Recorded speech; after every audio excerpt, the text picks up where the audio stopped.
favorite to the professional.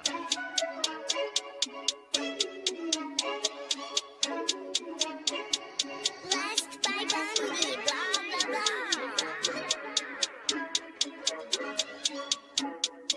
Started off with a bit, now I got coin. I see where y'all going. Been poppin' since Web 1, hella hoes on Web 2. I was living a dream, now I'm on Web 3. And it is what it seems, topping the pyramid schemes, I'm telling you. I'll sell you a percentage on Nebula. Shout out to Vince, yo, set it up. Surfing on the web and I'm shooting at 3. I've been goated when I got my G. I'm an alien boy from a different planet, yeah. So I got my drink, I'm riding in the 1920s Model T Ford. Call her Era Lord. Call me Levi, playing on the keys, boy. And I'm about to put my gloves on. If I said it, then I meant that. Yeah, I like that one, I'm about to get that. Crash that whip for the drumsticks, whiplash. I'm about to get them all. Are you with that? In a white boat, surrounded by blue.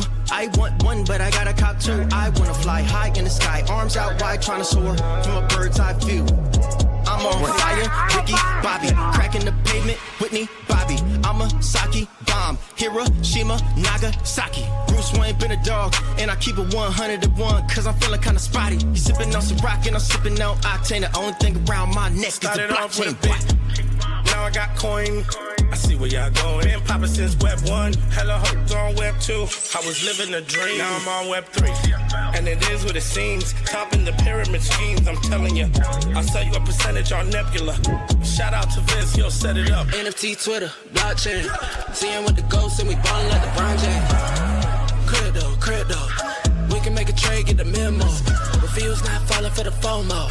Listening to coffee with Captain. You know we worldwide, they loco. I ain't never gonna stop rapping. Orlando, yeah, we working magic.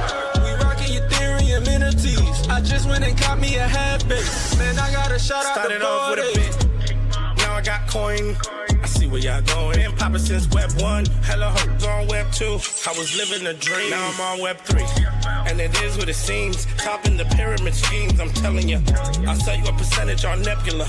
Shout out to Vince, he'll set it up. Breaking the mood to choose one, but they got knowledge to move, son. I'm shocking in shades with my brother in suits, yeah, them blues is coming. Even though it's hard to pick, eeny, mighty, mo, soda on the mix, no biting lips, it's time to go. Index number 1, no thumbs up, you gotta scroll. Looking at the ghost in studio, it's time to go. I had a helmet on by myself until I met a mask that wanted to have a face off. So I had to bring my chainsaw, full tank of gas in the drive with my brakes off. I'm A1, but a different kind of steak sauce.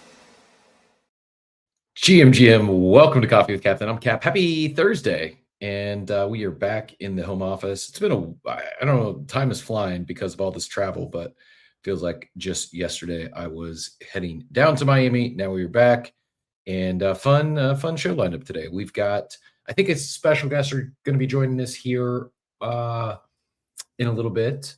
We're not going to dive deep into the hantavirus or pandemics or plandemics or people, time travelers, a lot of, I mean, X doing X things, and you love to see it. I also am in a couch shopping season, so debating whether we run back the couch buying bit for another month or two. We shall see. If anyone has any couch recommendations, though, I would take some recommendations, actually, because it's not like the main couch. It's will be like a rarely used couch. So actually considering doing one of the, I guess they call them like spineless or boneless couches. I'm not sure the correct way to put it. Like the Amazon couches. I know it's probably not real proper, but I don't know. Like I feel like, well, I do know that furniture has ridiculously absurd markups. I have some friends that were or still are in the furniture business. And couches in particular, just absolutely absurd markups.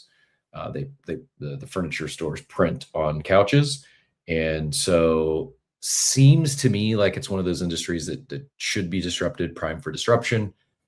I don't know if like the Amazon couches, the spineless couches, are what's going to do it, but maybe. So we will see. If anyone has one of those, would be curious your feedback. Again, it's more of like to go in the room that no one uses except for when we have guests over, and so it's not going to be highly used. But yeah, any couch recommendations, or we just we run back the couch bit and wait until yeah, couch flipping is a huge business because again, the markups are just absolutely insane.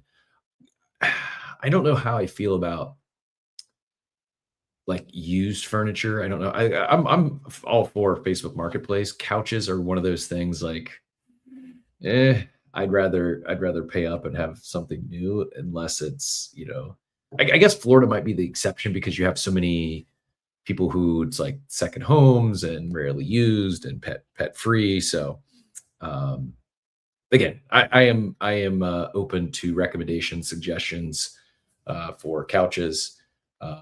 Keeping in mind it's not going to be a primary couch, but one that's just more for show. And I have a kind of setup like the office is set up, bedroom set up, main like great room off of the kitchen set up, but there's and it's like main living area is outdoors. It's around the pool, big huge bird cage, and a couple of like I don't know what you call it, like wicker couches out there. But there's when you walk into the house, just a big open room. It's just open, and I have nothing in it right now except for a few pieces of art hung, and I don't foresee using it much. It's like the room where probably would, if you got in trouble as a kid, your parents would take you to have a conversation. Like I guess they used to call it like a living room or family room.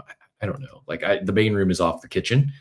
This room, I need some furniture so it looks filled, and therefore considering one of these spineless, boneless couches or a conversational sectional from our friends at Facebook Marketplace. Anyways, I digress. I do see Andrew out there, so I think we'll have. I think Andrew's going to join us here in a little bit. We might have a Wild Cab joining us from Germany, I believe, and I'm going to talk a little bit about blind boxes. Since we're going to be talking about blind boxes, I am curious how. I see, like we're back. I'll give a few examples, few confirmations of how we're back.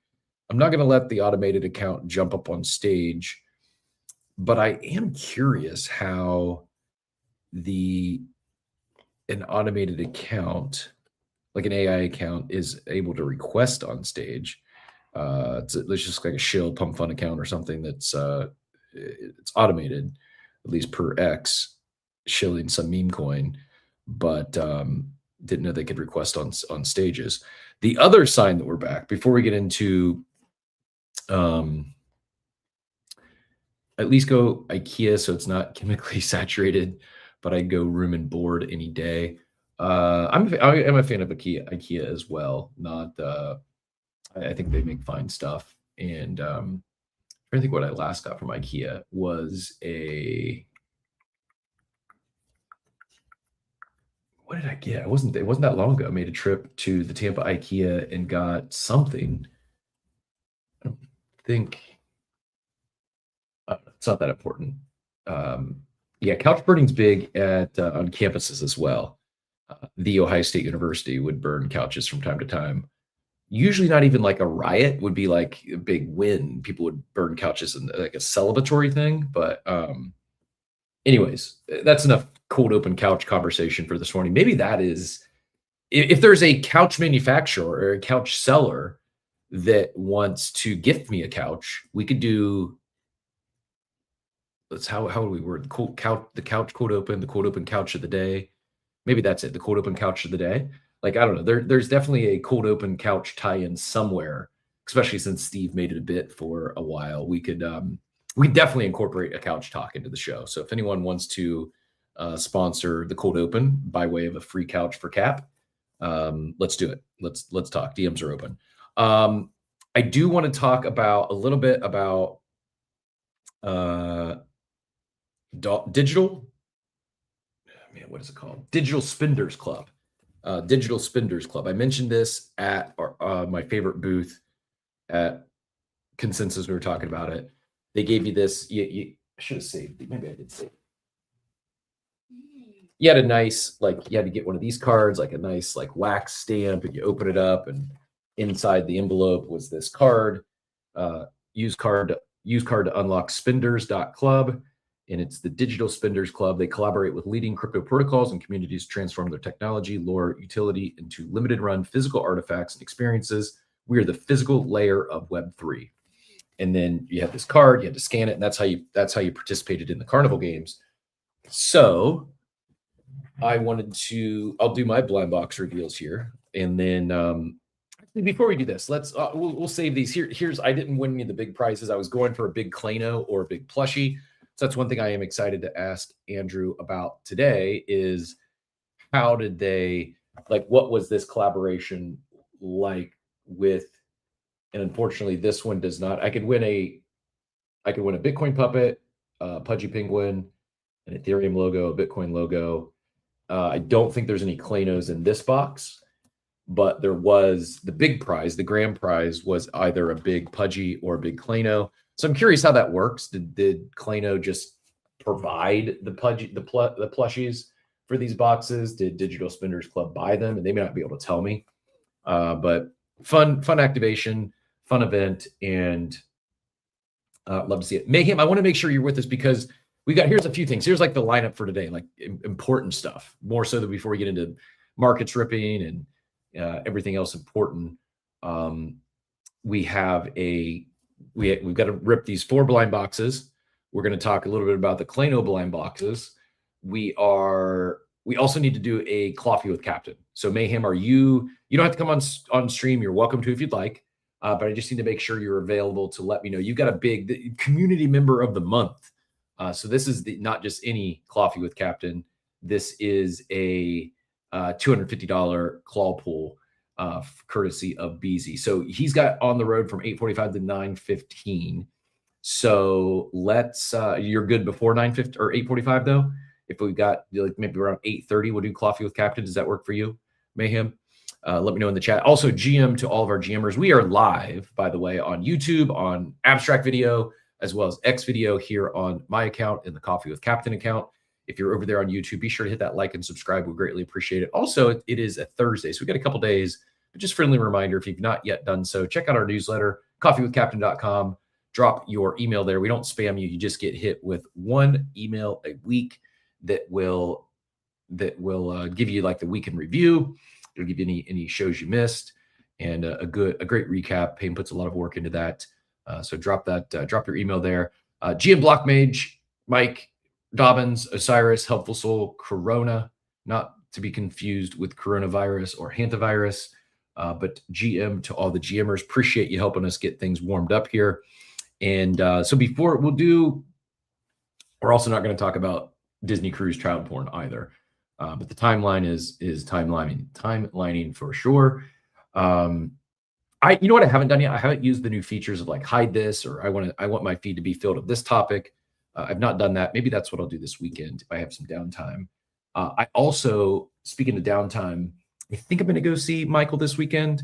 I need another series though. I caught up. We went back and rewatched House of Dragon. My girlfriend had not watched all of House of Dragon, so we went and watched that to set us up for the next season of House of Dragon. By the way, I don't expect her to be listening in, but since I'm knocking out all my to-do list items today, if by any chance my wonderful mother happens to tune into the show either live or catches the recording, happy birthday. Happy 70th birthday. Grateful for you. Wouldn't be here without you. I don't know. Maybe I would be here without her, but I would definitely not have had the incredible life that I've had without her. Thanks to my mother and my father, I was adopted as a baby 5 weeks. So I've never actually met my biological parents, but could not have handpicked better parents, better family. Grateful for her and hope she has not just a wonderful day, but a wonderful week, month, year, and a incredible decade as she celebrates her 70th today. Joey, I see you jumped up. I got one other thing I want to talk about, but then hang up here because we are going to do Coffee with Captain at 8:30 for our community member of the month, Mayhem. Before we get into that, one thing I just wanted to hit on, we're not going to give a lot of air cover, but it's at least worth addressing. It's at least worth, in case there's any like newer entrance into the space, or maybe not even to the space, but maybe new to the Bored Ape Yacht. It's just so weird that people are trying to run back some of these tired. I mean, I guess it works for them, like some of the just ridiculous, stupid engagement farming. Um, in some cases, just plain engagement farming, like who's active right now, just bought this mutant, going to sweep 5 more. We talked about the one individual that's doing, that's giving away mutants, maybe apes. They extracted, I don't know, 20 to 40 million dollars last cycle doing pre-sales and likely doing more pre-sales. Again, they're not just giving this stuff away for the good of the heart. They're either a worst case, they are setting up another pre-scale and a pre-sale, another grift, another extraction. Best case, they've lost all their motion and they think this is their opportunity to farm some engagement. I don't want to give it a lot of air cover because I do, like, it's not working. Like most of them are not getting the engagement they would like, both from the engagement farming post as well as just some are attempting to create drama. Some scammers, some that ran with like Polly and Ryder and tried to drift off or to drift off of the whole the founders are evil, Yuga Labs are evil, and then now they're fast forward a couple years, now they're trying to rock a 8 PFP or mutant PFP, and then when they get called out, they are trying to make that a big deal out of that and fire up a space and bought the space and get thousands of listeners in there and then just spend the entire time just bashing Yuga. And she's like, what are you like? I really do struggle to reconcile, like, what's going on in these people's heads? Like, I guess if they think that this is going to help them make money, like I can kind of understand, like, okay, they're just trying to extract, they're just trying to steal money in one way or another. For those that are just doing it for like this sort of attention, it's like, what, like the whole rent free in your head. Like, it's also like how, apes will never die is they're still to this day used to farm attention. Like, people can talk negatively about them. People can use, it's a sign that we're heating up now that people are swapping their PFPs to ape or right clicking and saving an ape PFP and then trying to farm engagement on the timeline. I talked about Barron's post the other day. I think it was great. He called out 2 individuals, one who did multiple pre-sales last cycle and extracted tens of millions of dollars. Another one that ran with Pauly and Ryder, and I don't know all the detail. I don't care to know all the detail, but I did hear some clips of the space, and it's like, and then others that I think this is the reason I'm talking about. I think, like, unbeknownst to them, they're like, or they also just fall into the engagement farmer part of the same group. I don't know. I don't know these people, but I do know that, and I know I don't follow everyone in this space, but most people that are genuinely buying any like NFT today, these days, like I've connected with, like, we follow each other, or we have hundreds, not like 2 or 3, but hundreds of mutual follows. And then you see someone that's posts some controversial, like rage baity or engagement farming type post that with a mutant PFP or an 8 PFP, and they've got 1,100 followers, and I don't follow them, they don't follow me, we've got like 3 mutual follows. Like, this isn't like, oh, look at me, it's not that.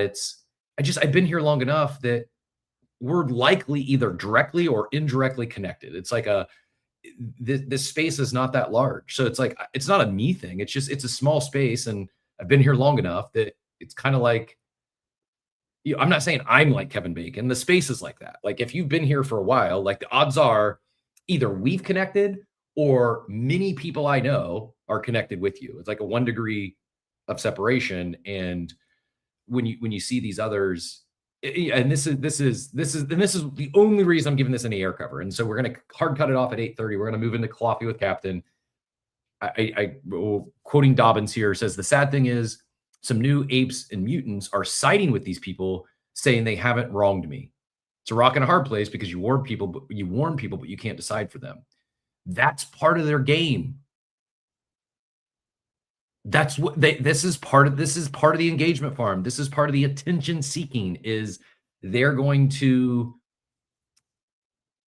attempt to present a compelling case and get others backing them, defending them, and say, oh, well, they never wronged me. They never stole from me. That's fine. I'm not saying like you don't have to block these people, but don't give them like they're attempting to run back the very similar playbooks as they ran last cycle. And it's part of what hurt the space. It's part of what people started, looking at giving. It's not just Abe, so several others, but it's part of what gave them a bad reputation, is because so many people would just simply use it as a way to grift and extract. They go in some cases. It's not even that they would actually go buy an ape or a mutant, and they put it as their PFP solely so they could get the big welcoming and get thousands of follows. And they do ape follow ape, and then 2 weeks later they drop an NFT collection, raise 6-7 figures, lure their asset, and move on, rug the collection. Like, it just happened so many times. And or they do a pre-sale, or in some cases they wouldn't even sell a collection or do a pre-sale. It was just they used it as a way to attempt to like growth hack, to speed run a following. It's like, I'm trying to choose my words carefully, because I don't want, to Dobbin's point, like I don't want like someone, like maybe not everyone, but it's like, you look at their timeline, it's so obvious what they're doing to me, and I'm sure several others. So while I don't want to give it more, I don't want to give it more attention, I don't want to give it air cover, I do want to at least address it, because I do think there's some newer people to the club. I'm not even going to drop names. Like I'm trying to describe what to look for, to like, it makes it look so obvious what these people are attempting to do. Like, if you go to someone's account and every post is for the last 2 weeks is a picture, it's like a picture of their PFP. It's like, it says like who's active right now, or breaking news, this person held a space and they were bashing Yuga and in the club, and that's all they're talking about. Like, what? Why are you here? Like, why do you want to be in this club? Well, it's not to like make friends and support the club or Yuga or club members. It's to capture attention for one reason or another. This space is, I mean, not just space. Life is an attention game, and because the club is so welcoming, and this also, like, shout out to the Dort and Law the Sol and Marav and everyone over at Welcome Apes. It's really tough. It's really tough because they're in a spot where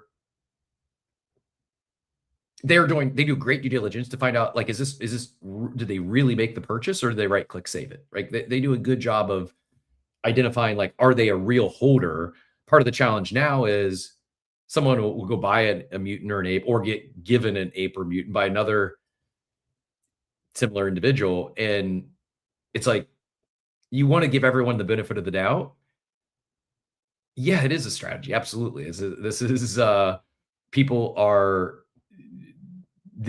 strategy to, again, at best case scenario, it's to attempt to gain a following. Why would they want a following? Ask yourself. Well, they're probably going to do something to monetize said following at some point or another. Maybe it's just harmless and they just want to monetize off X and they think this is the best way to do it. But man, if they're like, I don't know. I struggle to even talk about this, because I'm not trying to give it more air or time or attention than it's already gotten. But when you see other people talking about, some people that I think are just, I don't want to say innocent, but they don't know what they don't know. And for those that's been here for a while, it's like, oh, Jesus, here we go again. It's like the meme of I don't know, like the I don't know if it's a Grand Theft Auto gif or where that original meme, the guy walking down the alley. Here we go again. Mike says, the problem with this space is the it didn't happen to me attitude shows the person doesn't care about anyone else or the space in general. Good people don't take it that way. I agree. Well said. So we got just a few minutes here before we're going to go into Coffee with Captain. Don't go anywhere. We've got a big $250 BZ claw pull this morning for our community member of the month, Mayhem. We also have Abstract already popping off. Teacher Katie, Teacher Katie is the Mel of Abstract. And I say that with the biggest compliment. Mel, the first GMer in the audio spaces every day. Katie leading the way over in Abstract. Also, shout out to Be Epic over there. Says BZ is goated. Big tip. Appreciate that. Hans, once again, coming through with the big tip. Greatly appreciate you both. And thank you for the well wishes for my mother's 70th birthday today. all that being said, Shiba King, I saw you fly up here. I think I saw you had a feeling about some of these. I'm just going to call them engagement farmers for now, because I don't want to claim to know their future intentions. I can see what some of them have done in the past.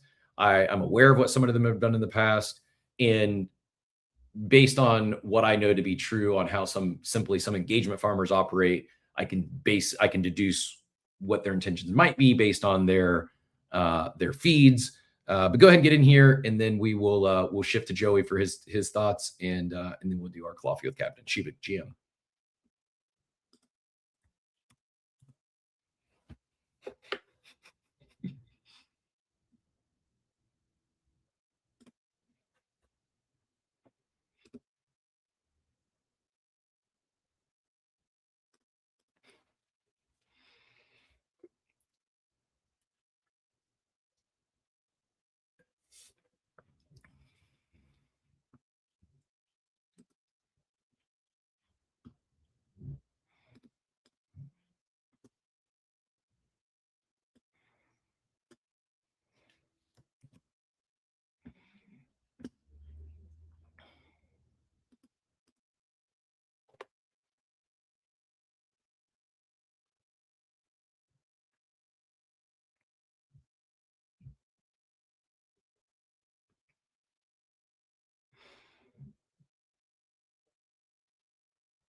Yep.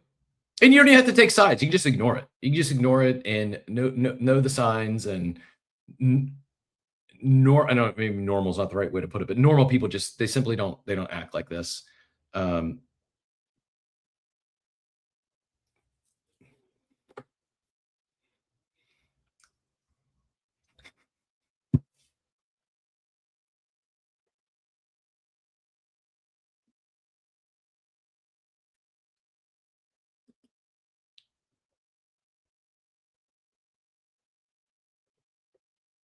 Yep.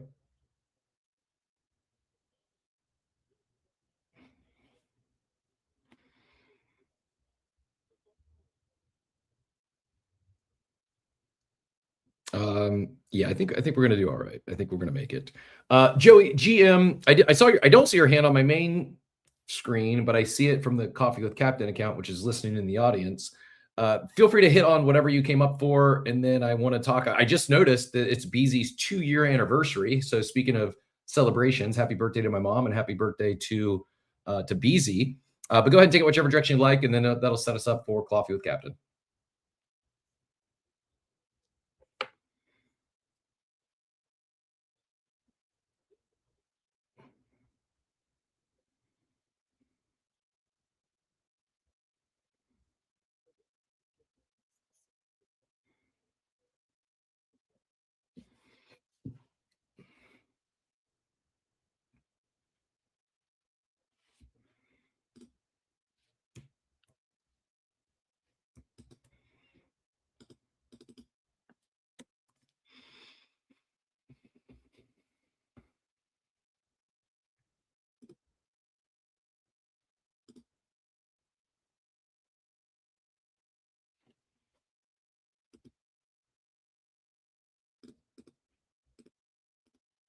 People, but the mutual follow is usually a giveaway. So I agree with you. That's the one that I think is the most fail safe when you're checking out people's profiles to figure out who they are. Yep. Good call. Absolute Zero and Mike, appreciate the heads up. StreamYard did one of those things where it just switches the input randomly and went off Roadcaster, but it's back now, so we should be good. But appreciate you letting me know. And thank you, Mayhem, for the birthday wishes. Appreciate it. And yeah, we're good now. So awesome. Yeah, mutual follows is usually, especially, I mean, yeah, it just now at some point we probably will get new entrants into the space. I just don't think we're there yet. I don't think, I haven't seen a wave of new people entering crypto as active participants. And it's not like there's new people buying NFTs.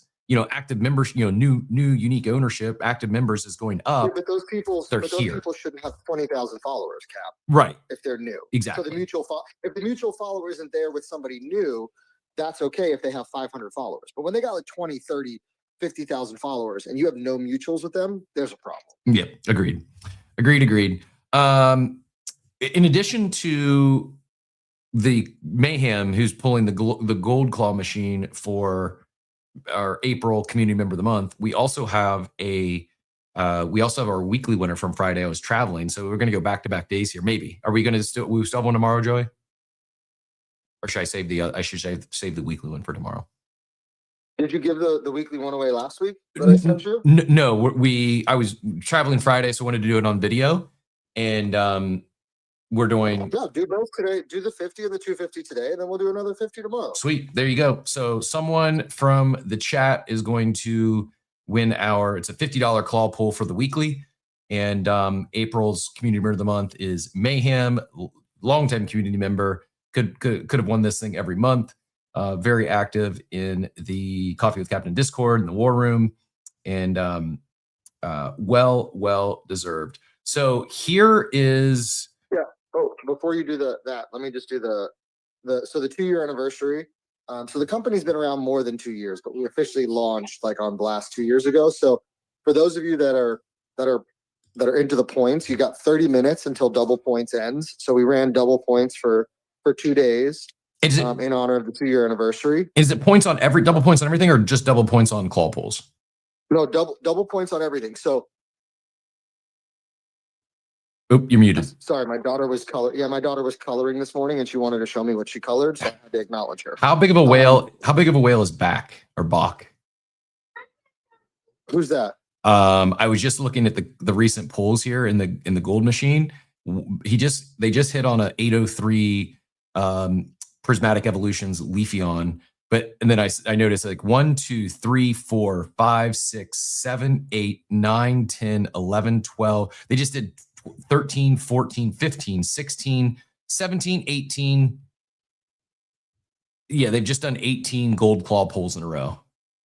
So if you don't know who Bach is, maybe a good person What's to the actual username? BACH. Oh yeah, I know who that is. Yes. We've had a large influx of new people recently. There's the typical leaderboard people that when you go to like the weekly, the monthly, and the all-time. And then we've gotten some newer whales coming in as well. This person literally just joined. They just joined in May. They only have 2 cards in their collection, but one is it's the Neo Revolution first edition Celebi, and then a 1999 Shadowless Charizard. So one is at $8,600, the other $4,200. Basically, they're chasing grails. They're chasing grails in the claw machine. I'm guessing like if they don't hit a grail they're chasing, then they just immediately do the swap and go back for more. But I assume you want and you like these sorts of users who are grail hunting in the claw machine, right? Yeah. So to answer your first question, it's double point. So you get a point for every dollar you spend, and then you get 1.5 points for every dollar you swap. Got it. So you actually get more points for swapping than you do pulling. And right now it's double points. And then and the reason why we chose to do double points is because of how successful Points Vault was last week and how fast it sold out. We're giving people more chances to rack up more points for when the next Point Vault opens, which I don't know when that is.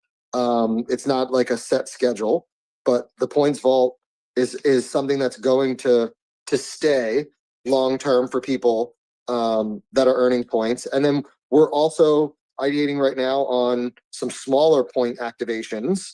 So we're as Andrea's mentioned, there is a BZ token coming at some point.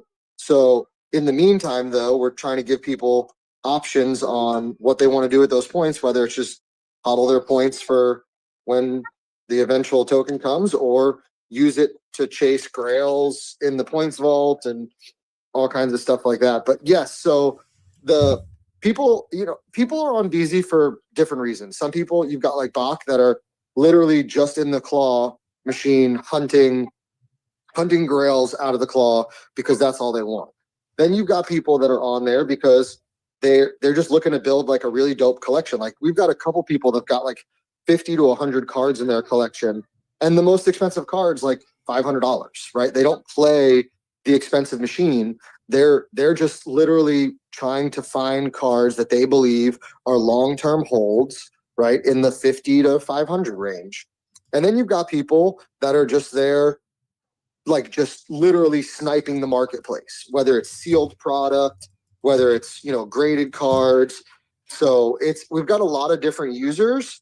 And I think our goal is to be a playground for everyone. And we're slowly getting there. Obviously, we're not like some of the other platforms that, you know, is big VC funded and all that stuff like that. But I'm really happy with where we are 2 years in.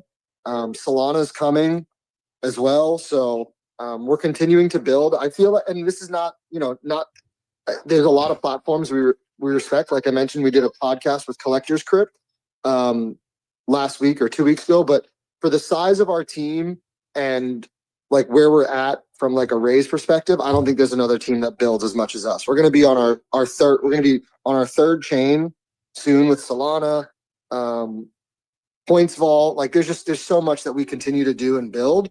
And I'm just so proud that Andrea gave me an opportunity to join this team 3 years ago. Love it. Love to hear it. And yeah, appreciate you supporting Coffee with Captain and our community members here with these claw pulls. We do have, as Joey mentioned, the double points goes till 9. They're also going in maintenance mode 9. So we got to get both these claw pulls in here sooner than later. Dort is requesting more NES cartridges. I'll double tap that. And let me do a proper play-in. We'll do everyone loves the Coffee with Captain jingle. So we'll do a proper play-in for Coffee with Captain, and then we will do this golden claw pull for our guy, Mayhem. Coffee with Captain. Give that claw a spin. Culture grills from BC. Prizes within. Mystery and magic. Where to begin? Coffee with Captain. It's your time to win. It's Mayhem's time to win. He is going to pull a grail today. I think this is actually, well, maybe he's going to wait and see if he actually hits the grail. But I believe it's it's his son's birthday. Man, I don't know why. Hearing no Joey on YouTube, that's weird. Everything is set up correctly. At first, they had an input off, but that should be good now.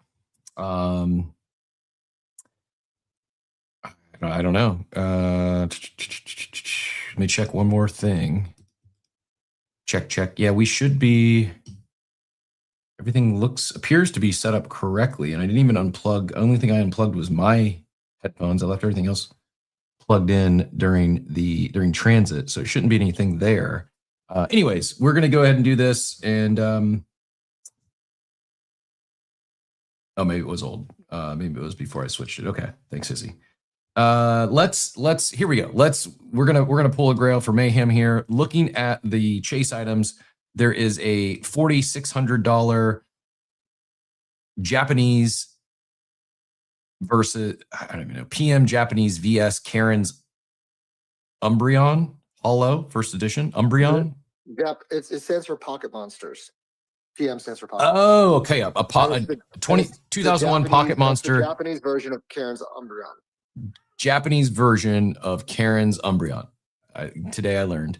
2001 Pocket Monster that's valued. It's a Gem Mint 9 valued at $4,600. We also have another Pocket Monster. Now I know a 2001 Japanese Web Dark Blastoise Hollow First Edition. This one's a Gem Mint 10.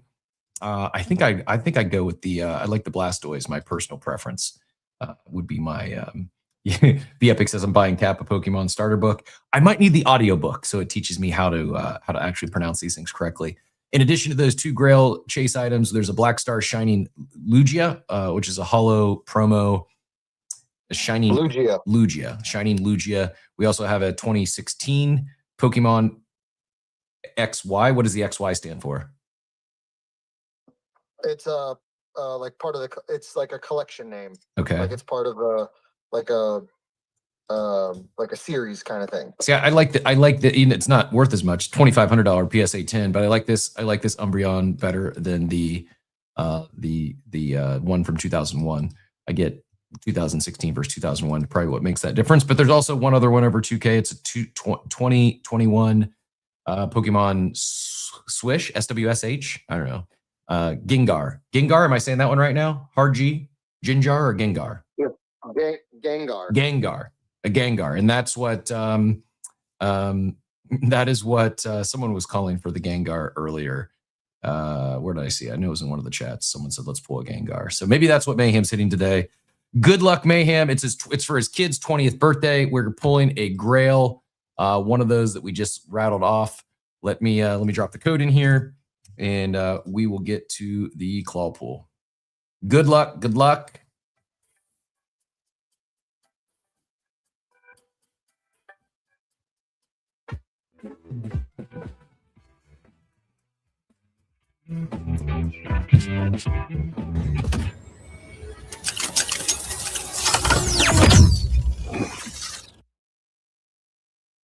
Hey, not bad. 153, a 2022 Pokemon.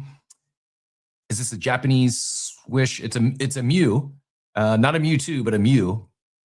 PSA 10, a 2022 Mew PSA 10 Japanese V-Star Universe Mew. Value, the swap offers 153, so it'd be about 150 ish after some fees. Mayhem, let me know in the chat if you want to swap, and we'll send you the cash, or you can vault or give the Mew to your son on the 20th. You tell me. Happy to do either or. You got 14 minutes and 10 seconds to let me know if you want to swap for the cash or keep the card. Nice pull on the I guess we're down a little bit on the 250, but we'll take it. Still 150 is not bad. Congrats on the pull. B Epic says keep it. Says it's a good card. I have no idea, but the art doesn't look bad. I do. It looks like maybe even a do we have is this like a unicorn here with the Mew? I'm learning more and more about Pokemon each and every day. Yeah, B Epic says great card. We will wait for he said English. What's English or Japanese? It is Japanese. He'll take the swap. Okay, here we go. So what is, I guess, Joey, educate me on the difference between, other than like the language, is Japanese versus English, is one more valuable than the other? Like what I asked because B Epic asked if it's English or Japanese. This appears to be the Japanese version. Yeah, so in the title, Japanese.swsh. So it is the Japanese version, but what is valued higher, Japanese or the English version? And Mayhem, I've got most of the time. Oh, go ahead. Most of the time, it's the English versions. There are some Japanese, obviously, that are highly collectible, but most of the time, the English cards are the ones that are the most collectible. I mean, there's also Italian versions. There's also Spanish versions. Like these cards come in every language possible. Very cool. I did not know.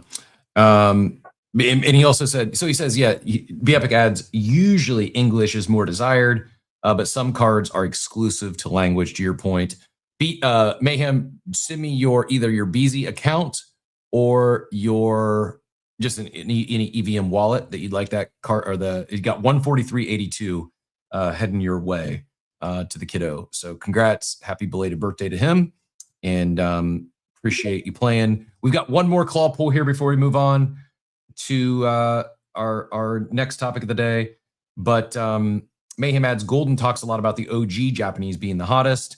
I could see both there. This next one though this is for the weekly Coffee with Captain. This one we're gonna let Hizzy. Hizzy's been longtime supporter of the show, friend of the show, and very active in the chat. Hizzy is picked up. Speaking of recent new members to the club, Hizzy picked up a pretty fire mutant recently. Hizzy, you long time coming. We're gonna get you the weekly Coffee with Captain. let me know. He's going to join us on stage here. Hizzy, this is going to be your chase items in the $50 claw pool. You've got a $1,100 PSA 10. It's the Pocket Monster Japanese version of the SM promo, excuse me, Red's Pikachu 20th anniversary. This is it's a 2018 Gem Mint 10. There's also a $1,000 Japanese Alter Genesis Arceus and Dialga and Palkia. This one. Arceus. What is it? Is it? I can't see the stream. Is it Arceus? Yes. Arceus. So it's Arceus, Dialga, and Palkia. It's a PSA 10. I hope he wins this one just so I can pronounce that once again. That will be that'll be a good clip for sure. And then there's a 2024 Charizard special illustration rare, also Gem Mint 10. Hope Hizzy hits on one of those. Several. You can, when it says special illustration rare, you can just say SIR. SIR. Okay. I'm gonna be like, before you know it, I'm gonna be doing a full Pokemon show after I get these after I learn how to pronounce all these things. Hizzy, good luck. We're gonna get your claw pool fired up right now. This is the Silver Claw. This is Coffee with Captain, brought to you by BZ. Good luck, Hizzy. Good luck. Good luck.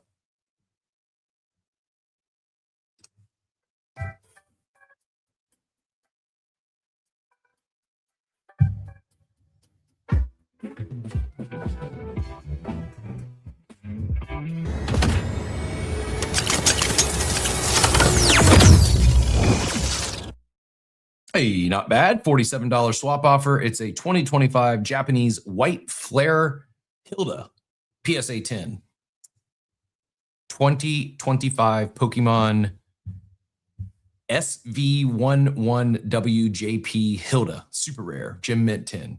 Hizzy, I'm not sure if you can see the screen, but we can send you the card. You can vault it, or you can take the swap offer. 47 it'll be like 45-ish after fees. You tell me. You want to keep the White Flare Hilda, or would you prefer the swap? We'll go ahead and do the swap, Cap. And this was so much fun. Thank you, Joey. Thank you, BZ. And yes, sir, absolutely. Awesome. You're welcome. You got 4418 coming your way. Shoot me a DM with either your BZ account profile or your EVM wallet that you'll link to that account. I'm going to post this up top now as well, since we are talking about it. If you don't have a BZ account yet, be sure to head over there. Actually, the QR code I posted on screen, that's actually our ref link. You can scan that QR code on video. It'll take you to BZ, and it helps out the show as well. So if you don't have your BZ account yet, click that QR code, go get your BZ account set up, and you have another 12 minutes to get double points before they go into maintenance mode here at 9 a.m. Joey, appreciate you. Appreciate Andrea and the entire team over there. Love what BZ is building, and yeah, man, congrats! Happy 2-year anniversary. Thanks, buddy. Have you ever seen? You probably haven't seen it yet on socials because your timeline. But there's always this some people that'll do, like, they'll go on the street and they'll be like, they'll read off a bunch of names and they're like, which one is a Pokemon character? And they read a bunch of names and people try to guess. That would be a fun segment to do with you. Is like, here's 4 names. Which one is a Pokemon name? And make you pronounce it. It would be even more good content, because the chances of me pronouncing it correctly are maybe 50-50 at best. But I'm learning. I feel like, without a doubt, I know far more about Pokemon today than I did 6 months ago, thanks to Coffee with Captain and these BC Claw polls for sure. Zane rocking the new PFP, good looking man in the chat, says, called me a boomer. I probably deserve it. I don't think I'm a boomer, but I definitely missed the Pokemon mania. I missed that by a few years. As a boomer, that's like, that's who are into Pokemon. That's who's like literally pushing this market, are the boomers. Because you think about it, like, those were the people that were in there that were probably, 10 to 15 years old in 1999. Well, I guess they would be older than that, right? They'd be like 20-ish or something like that, right? Like, I don't know where boomers start, but it's not really an insult to call somebody a boomer when it comes to Pokemon. So like B Epic says he's older than me. I'm not gonna when I ask you how old, it doesn't matter. But I guess B Epic has a fire Pokemon collection. I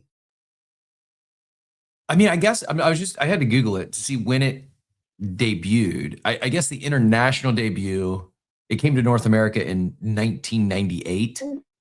So that would have been like my September 98 would have been my senior year of high school. And like, I guess I was collecting baseball cards and all that up until probably, I don't know, like 15, 16 maybe. And then I did maybe like sophomore, junior year, I got into Magic the Gathering a little bit. But by 98, I was like, especially September 98, I was locked in for my senior year of football and I wasn't paying attention to anything else. And then I broke my leg sled riding in January of my senior year and was on crutches and walking boot and all that stuff for 6 months and decided to just party the last half of my senior year instead of because I couldn't play baseball. Anyways, I digress. And then I went into college. So like during like the Pokemon explosion, I was in college and not being a nerd like the rest of you. A kid. I'm just poking fun. But no, I missed the Pokemon mania by a few years. And it probably, quite frankly, it probably didn't even enter my radar until like Pokemon Go. It's probably when I became like more familiar of it. I just like timeline wise, it was like a few years. Like had it came out maybe like 5 years earlier, I probably would have had a big Pokemon collection. I just missed it in terms of, from like 18 to 23, I was partying and chasing girls, just keeping it real. Girls weren't digging Pokemon in 2001 like they are today. Go ahead, Joey. Yeah, I mean it was a different time too. Like there's this, people like to comment like, oh, there's about the industry. It's like they don't realize that when we were younger, our idea of collecting was going to like riding our bike to the movie rental store, not Blockbuster, like your local owned movie rental store, like in your neighborhood. You'd ride your bike there with $1. You'd buy lemon heads and warheads for like 5 cents a piece. You'd play Mortal Kombat or Street Fighter for $0.25. And then you'd buy maybe like a pack of cards for 50 cents or $1. And then you took those cards and you put them in the spokes of your bike and you made your bike sound like a motorcycle. Yeah, I don't know if I ever. It was just a different. I feel like that was even older than like. I don't think I ever did the cards. I mean, I could have because so many of those cards they just mass produced them and they became worthless. So I could have used them as in my bike spokes, but I never did that because I actually I was really collecting. I was collecting and trading, and I appreciated the value of these cards, and so I wanted to keep them in in mint condition.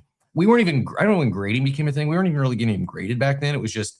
You put them even in a like a penny slab and then like a hard case in a binder or in a binder. In your binder. Yep. So I mean, I was really into collecting. I missed the Pokemon boom by a few years. Hans is asked Joey before I let you get out of here.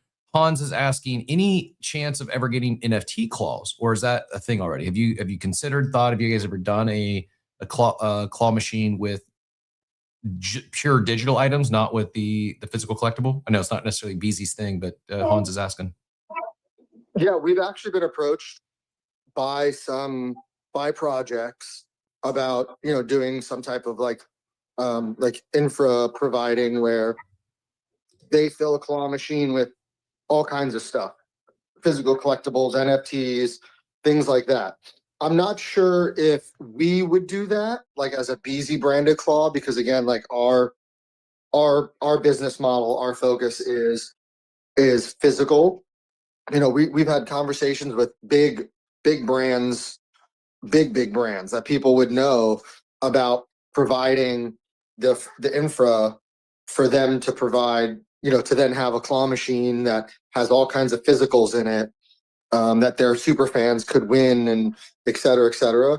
But I mean, if there's if there's somebody out there that, like an NFT project that says, hey, we want to have this we want to spin up a claw machine on our website, and then once a month we want to give our holders a chance to go pull, a Good Vibes Club, a Mutant, whatever, right? And then a bunch of other, let's say like base NFTs, however you want to describe them. Let us know, hit us up. We can maybe figure out a way to work with you guys and be the info provider for it. Very cool.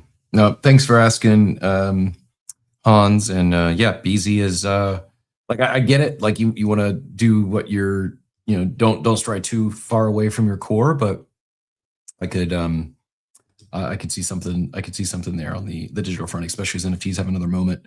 1 in a million added in the chat. Great to see. It would be fun. It would be fun to think about it. Like if somebody put an NFT claw together, and it was $50 to play, and think about pull an ape out of it for sure. I mean, we know this to be true. We know there's a demand. We know people like this because it's essentially what NFT reveals are, right? It's like how exciting people love the the mint and leading up to reveal. And did I get a grail?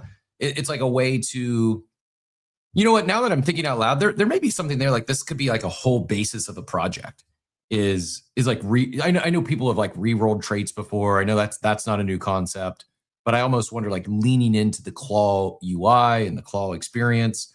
I wonder if there's a way to build an entire project around this where it's somehow not just the new project or the new PFPs, but also there's a way to potentially pull, a Grail Ape, a Grail Punk, et cetera, et cetera. I see we got. So instead of the traditional reveal of refreshing the metadata, you mint a voucher. Mm-hmm. So thinking out loud here, right? Kind of similar to what we did with OpenSea, right? Yeah. You pay $50 or whatever the mint price is to mint a voucher. Then you would go to the website of that said project, connect to the claw. It would recognize that you have a voucher in your wallet. That voucher would then give you access to pull one of, let's say the project is 3,333 NFTs. Yep. That voucher would activate that claw machine, and then your NFT would reveal. Yeah, no, I think there's definitely something there. I know maybe not entirely novel, but there's enough. I think you could make enough small tweaks, slight adjustments to make it, and especially as more people start rotating back into the space, I think there's probably a lot that, I can't afford an ape, I can't afford a punk, I can't afford a pudgy, but I'd like to. That's what I aspire to collect. Not no offense to anyone running a brand new collection now, but I don't want a brand new PFP. I'd like to get my chances instead of pulling a Grail 1 of 1 of the new collection. I'd like that Grail 1 of 1 to be, be able to swap it for a punk. Or shout out to if Von Frunton's out there. Shout out to Apimon Egg. They were the first to do this with the punks and the eggs. I see we had Einstein jump up on stage. We also have Edward. We'll get to both of you here in a second. This is, by the way, Andrew, this is a kind of a perfect conversation today to set up. Speaking of blind boxes and all this, setting up the conversation around Claynosaurz blind box sale that's taking place. Before we go there into our hands, I do want to bring to attention 1 in a million in the chat said, interesting interview this morning with Fanatics CEO on Squawk Box. He was extremely bullish on collectibles as a whole and also had some interesting, in parentheses, quasi-negative comments specifically about NFTs. Not only, so I did not catch the Squawk Box interview this morning. By the way, good to see you in the chat. 1 in a million, and 1 in a million usually catches the podcast, usually catches the playback. Great to see you out there during the live show. Not only was Fanatic CEO talking about this, I didn't hear the whole interview, but caught some of the clips and maybe even a portion of the interview from Ryan Cohen. He's the CEO of GameStop, founded Chewy, and they're in the process of trying to buy eBay. And very similarly, like his thesis on why eBay is, they're super bullish on collectibles, and they think this space has a lot of room to run.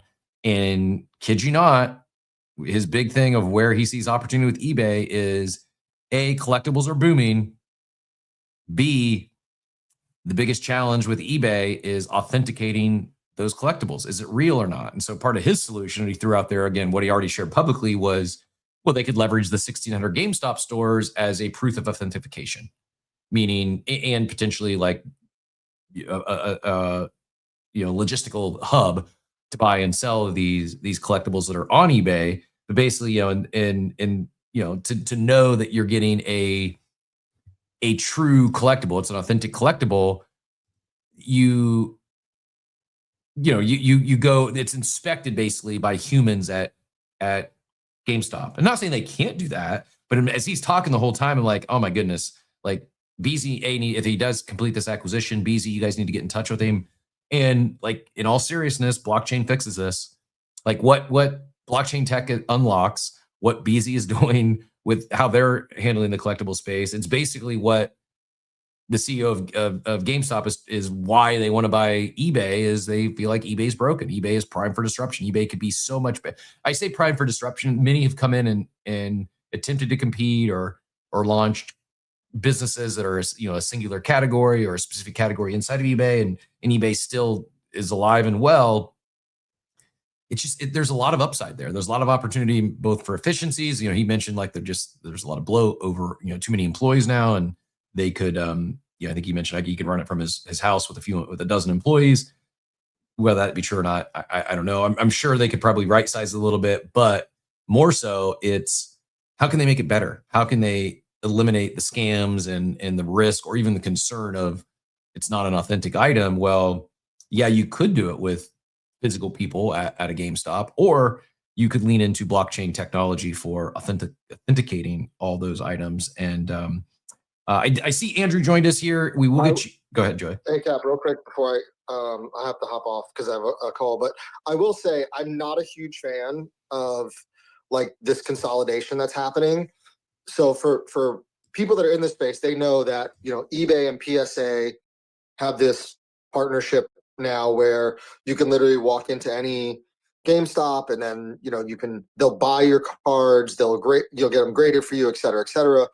They also have their new GameStop gotcha called Power Packs, but there's like this like stranglehold that's happening right now where this cycle of PSA has their own vault. PSA, will put offers on your cards that you grade from them. GameStop is working with PSA to acquire cards and buy cards. GameStop has their power packs. Like it's like this. They've created this, and from a business perspective, it's incredible. They have this amazing flywheel that they've created with PSA and GameStop. So I am not a fan of GameStop acquiring eBay. Of GameStop acquiring eBay, because we're just adding another like consolidation into the space, which makes it even more difficult for other competitors, like for grading specifically the Beckett's, the tags, the CGCs, the SGCs, and from a market disruptor's perspective, like it's going to be really hard for the little guys to compete with a GameStop, eBay, PSA conglomerate. PSA already bought. So the owner of Collectors is the parent company of PSA. They bought Beckett last year. So now they control like over 90% of the grading market between their two companies that they claim operate separately. So, but like it's a consolidation that I don't think would be good for the space. Now, I'm open to other people's opinions and what they think and what this could mean if I don't know if eBay is going to sell, but I would like to see more diversification into this space, like what we're doing here, Collector Crypt and Courtyard and BZ. Joey, there's also like this narrative like brewing, like people would rather buy from other people that they know and they trust and they understand, obviously, versus just kind of buying from big vendors. Which is why a lot of the guys that I talk to have been using BZ, not to shill it, but using your guys' platform for certain things because they trust you, they trust Andrea, they trust the entire team, they trust Datch, whoever else is on the team, Profits as well. It's like they rather go through that method than going through eBay and kind of like a nameless, faceless type of thing. So they're way more comfortable doing that. So I think that has not been completely priced in yet, but it definitely squeezes out the competition a little bit to an extent because they're kind of saturating the market once again. There's also the problem with PSA that a lot of like the grading, there's a lot of like more grading horror stories I've heard the last 6 months than I've heard the last 10 years. For whatever reason, in terms of people selling in like luxury items, luxury cards over 10,000, 5,000, 4,000. and they're just not getting these things back. Obviously, the internet is a huge amplification tool. So if something's bad, it'll make it seem worse. If something's good, it'll make it seem better, all those sort of things. But I got buddies in my personal life that have sent over cards like 10, 5, 3K, even $500 that they're not seeing back. And PSA is just saying, well, we lost them. We don't know where it is, whatever it may be. And that's a huge fucking issue. That's a huge issue that needs to be solved. Either you go through other grading companies and the prices of those grading companies spike because people get pissed off of PSA, or you do the integrating, in-person integrating process, which may take a little bit of time, and you'll probably miss the mark on some cards. Some may be higher, some may be lower, but that's going to be changed. There's currently a gap in the market, in my opinion, for those things, and I think there's a couple of ways to tackle them. And I think that the in-person grading thing is a one point of that, but I also think going with tag because the turnover time is quicker, but also they're not butchering people's cards and losing stuff like that is also a plus, to be honest. And some of these cards from BGS or Beckett, same thing, and then tag and some other competitors, maybe CGC as well for certain things, they are rising in price as well, and that tells you all you need to know about the market. It seems like, Edward, Proof Alpha DJ, we will get to you. Also, Edison, sorry we lost you. If you want to come back up and join us on stage, you're more than welcome. Sorry, appreciate your patience. Sorry we didn't get you sooner. Quick question for Andrew, though, and then we'll let Joey get back in here, and then we'll get to the rest of our hands. I know, like, it started with PSA, and then, like you said, there's tag, and there's several others that have popped up. I'm not nearly as deep in the space as you guys are, but my read is they're all like there's not really any differentiator. It's just like it's maybe they're a little faster, maybe they're a little cheaper, but for the most part, it's like the same thing. It's just a new competitor popped up. It's not at all. It's not at all the same thing. Okay, what makes it different? Like, I mean, PSA, like if you have so here's the thing. PSA 10s are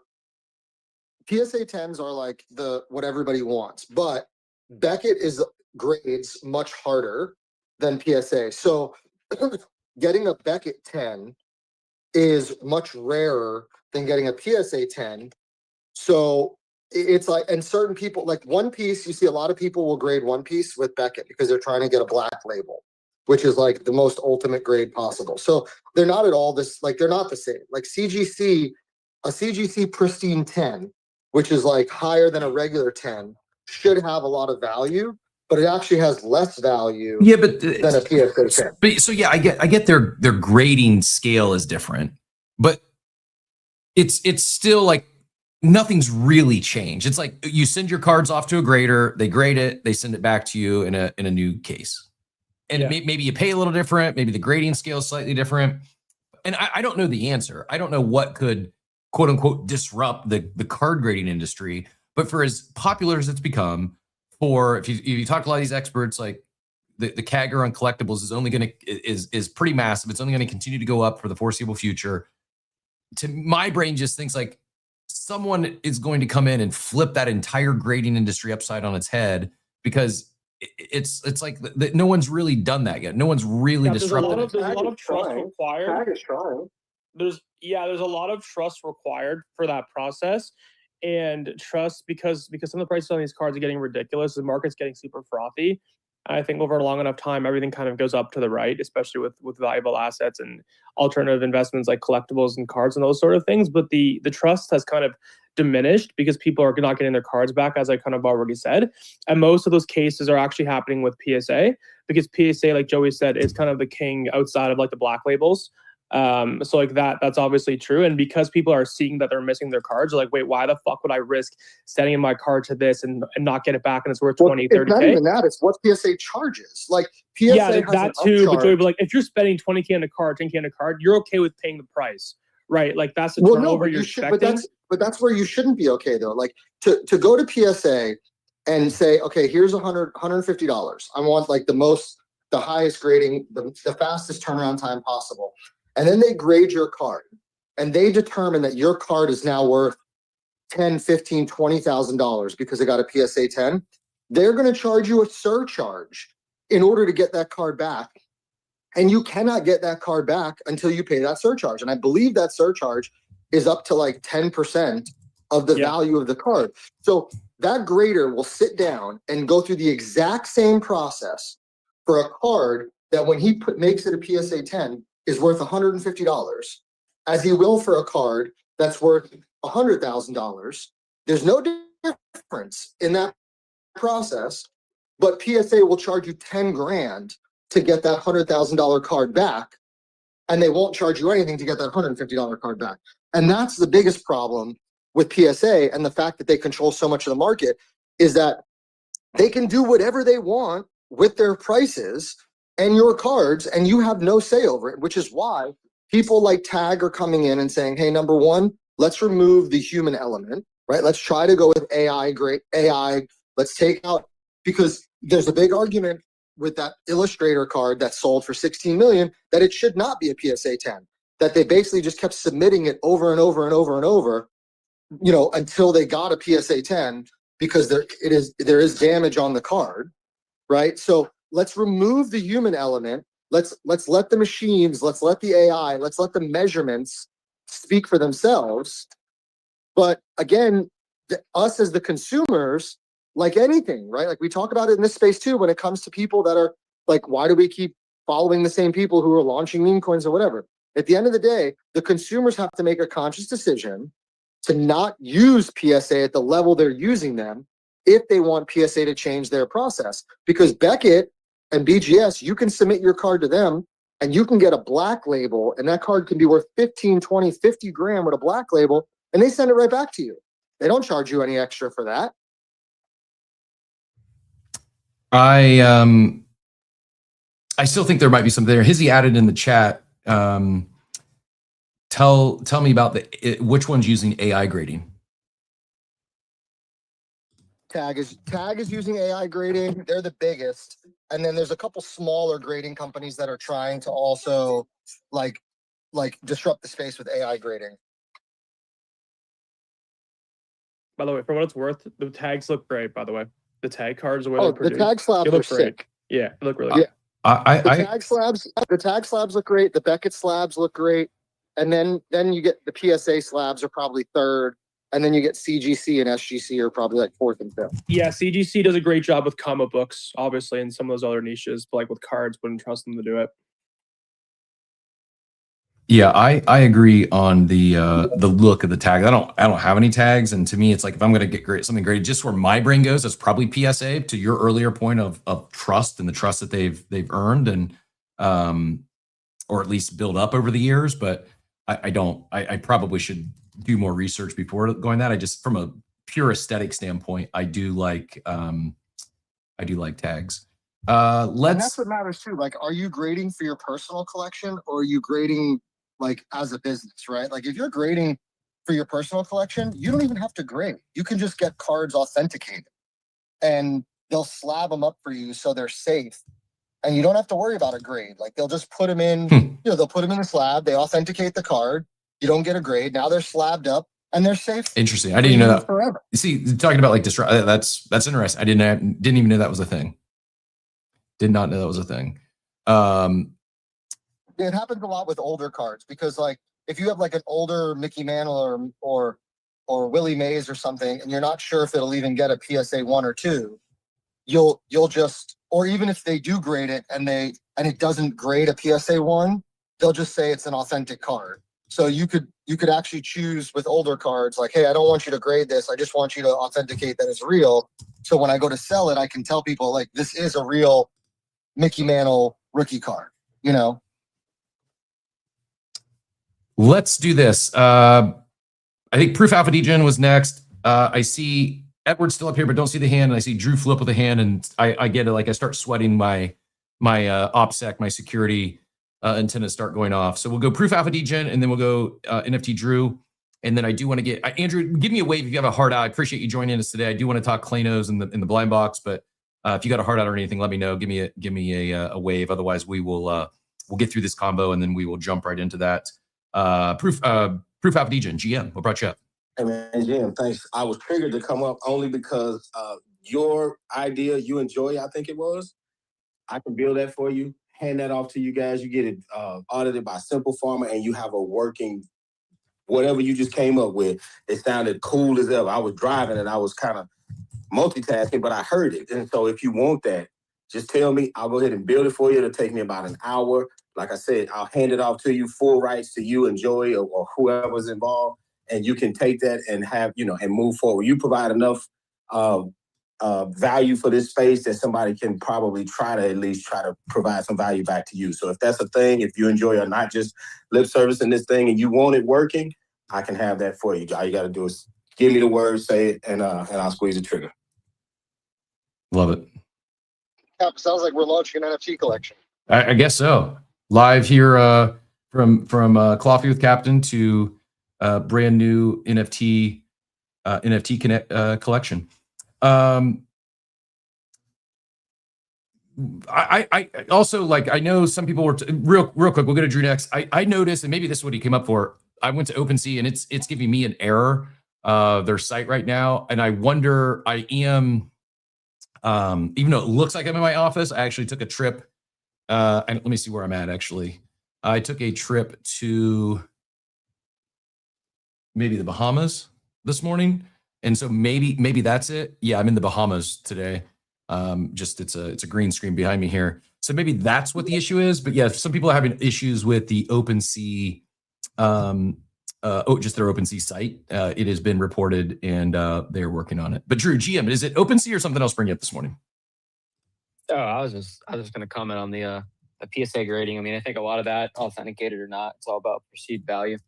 You take any card in a PSA, compare it to CGC or tag, and PSA is always going to have the greater. Obviously, what Joey was saying before about Beckett always stands true if it's a black label.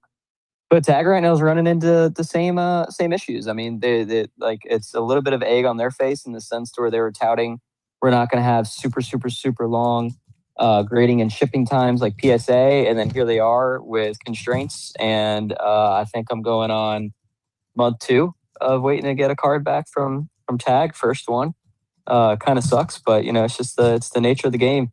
Everyone runs into it. Hey, PSA, I got cards going on 5 months, but it's a tough world out there. Tough world. There's a lot of Discord bots though. I mean, too, that are absolutely free, where you can take a picture, upload that into a Discord bot, and it'll use free Claude credits, or not Claude credits. It's the other one. I can't remember what it is. Where it'll give you like a pretty damn good estimate of the potential grade for PSA, CGC, Beckett, and tag. There's a bunch of apps for that shit too.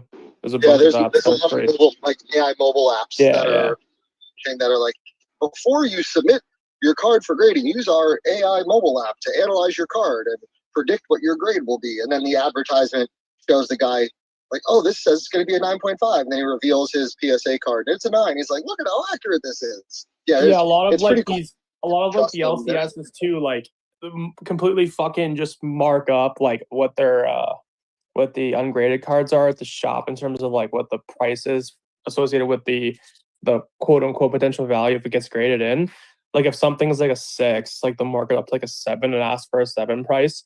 So if you buy stuff at any like local card shops, like preferably before you do it, pull them out, check back front, and grade it in front of them. Who gives a fuck what they think? Double check your stuff. Will save money. I mean, there's so many resources. Yeah, to Drew's point, there's so many resources now.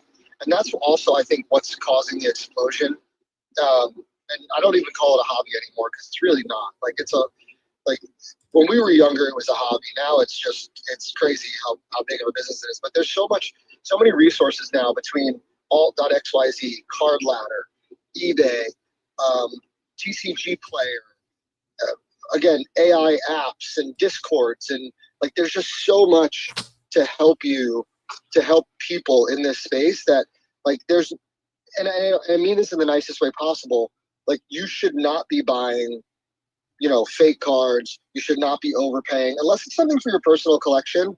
Like, do the research and make sure that card is priced properly, and don't let somebody bully you into paying more for it, because there is so many resources out there now.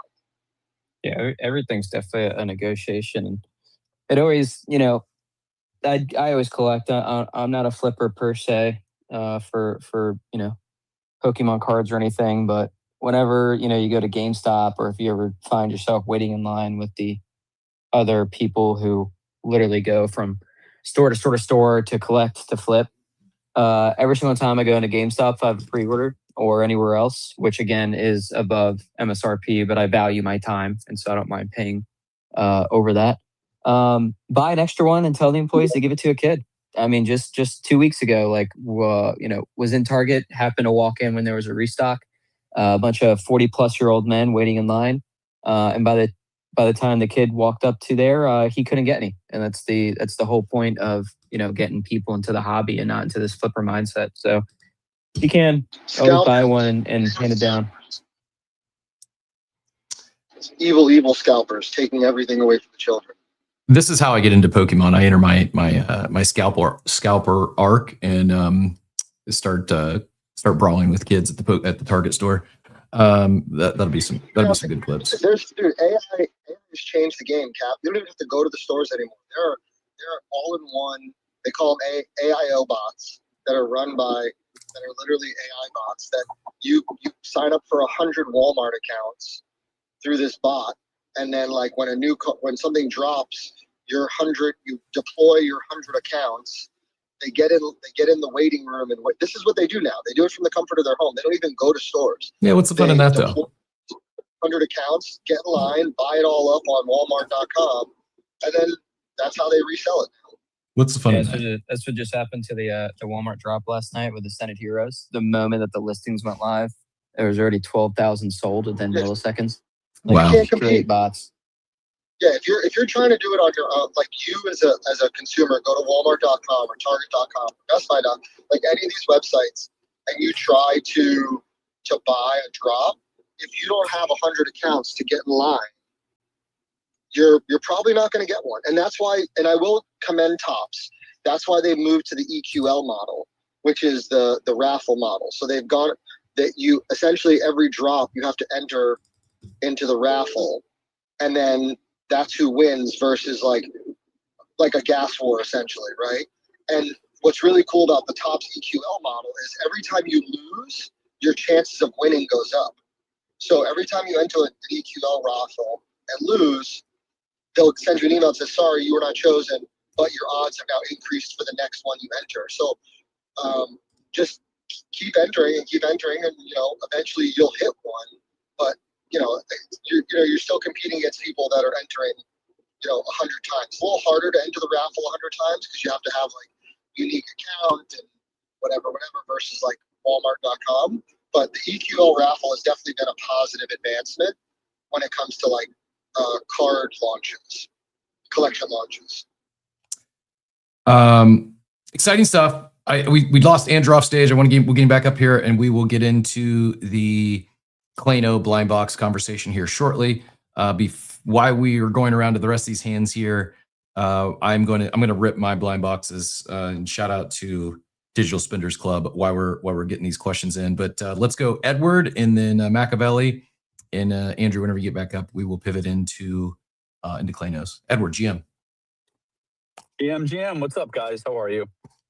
Good. Yourself? I felt bad. I don't want to keep going back on convos on you guys because we're jumping around. But and I'm assuming this is also why my coworker Einstein down there had jumped up before. So full disclosure, I work for the company as well as Einstein. We work for Frankie the Frog, the NFT project, but they are actually owned by Lonely Lily Studio. And they do, game dev, multimedia services. And one of the things that they've actually employed in their recent collection drop is a claw machine. So out of 8,000 pieces, 4,000 were actually bought that didn't mint, that were bought by the company. And they've decided to allow the holders to rotate their own NFTs that they own using the claw machine. Really cool. Removing the shill, just complete relevance to what we're talking about. It basically gives the holders the ability that if they don't like, an NFT that they do hold, that they're using what they call their claw coin. It's not tradable. It's strictly within the game or within the eco, and you actually earn it. You can earn it through playing the games that they have put out, and then you literally just you swap from the coin into the little slot machine, and you put up your NFT based on the tier ranking. So if you have a certain tier rank, you can pull something that's of similar tier rank within the collection. So yeah, it's really cool. It's been a lot of fun, and we've seen just such growth with it, and so many people absolutely love using it because it's a little bit of that gamble, right? You get a little bit of that degen side, and then you got that absolute collector side where if they pull something that they like, they get to keep it. Speaking of like a trait reroll, essentially. Yeah, go ahead, Einstein.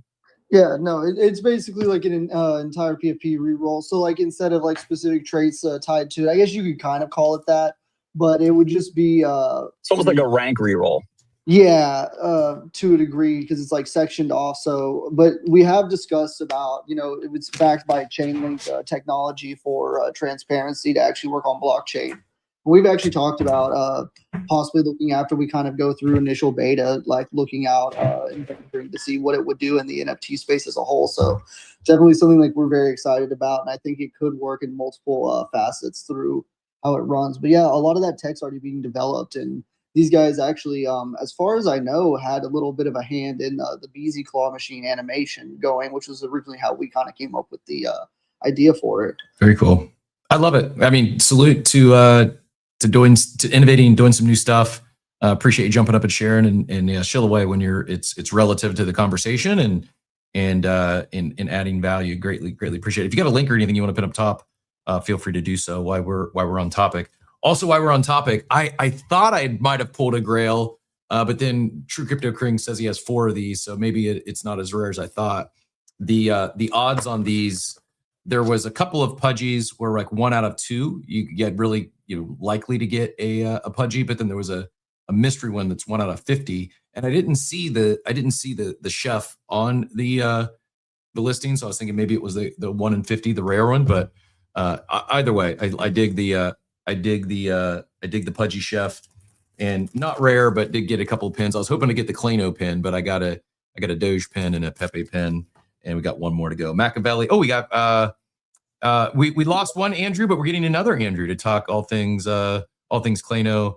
Other Andrew, if you were able and want to jump back up, you're more than welcome as well. Otherwise, we're gonna go Machiavelli, and then I need like 30-60 second coffee break, and then we will bring in Andrew and talk. We'll continue the blind block conversation with Clayno's blind box. But before we go there, Machiavelli, go ahead, GM. 2 Andrews don't make a wrong. They make a beautiful right when it comes to the Claynosaurz team. That's all I have to say. But I wanted to come up here and throw my hat in the ring for the new NFT project that you and Joey are dropping as the marketing lead. The chat's blowing up. They want whitelist. So I guess if you want whitelist for this soon-to-be announced NFT project, let us know in the chat. Yo, straight. Hey, listen. I just want to throw my hat in there. I'm good at marketing. Let's get together. You know what I mean? I'll help you guys out. I feel like you're trustworthy, so I can throw my hat in this ring. Only if you start posting who's active right now on the timeline. I kid. Please don't do that. No, thanks, Cap. Good morning, everybody. Ooh, now this looks like a rare one. It's in the Igloo, the collectible figures 1-pack. So it's like a double blind box here. We'll come back to that later. It says Series 2. I also noticed that this said powered by ZK Sync. One of the things I want to talk about with Andrew here is what they're doing on chain with these blind box. I don't know why I struggle to say blind box. It's harder. It's like a tongue twister that I didn't realize was a tongue twister. But excited to chat with Andrew here about that in a second. But bear with me. Give me like 30-60 seconds. Quick coffee break on the. Don't go anywhere. Let's help warm up the room for Andrew. Talking all things Claynos. If you have any questions for Andrew, you're gonna drop those in the chat. You're welcome to join us on stage. Open stage here on Coffee. As long as he's got time, we'll do our best to get all these questions answered. But as I fire up the coffee break, we got Andrew with Claynosaurz on the other side of this. Just do us a favor and give the space some love, a like, repost, a bookmark, even your questions for Andrew in the chat. Goes a long way to warming it up and help the rest of the algo see us. We'll be right back. It's just a quick coffee break, and then we'll be talking Claynos with Andrew. We'll be right back.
Alrighty, welcome back to Coffee with Captain.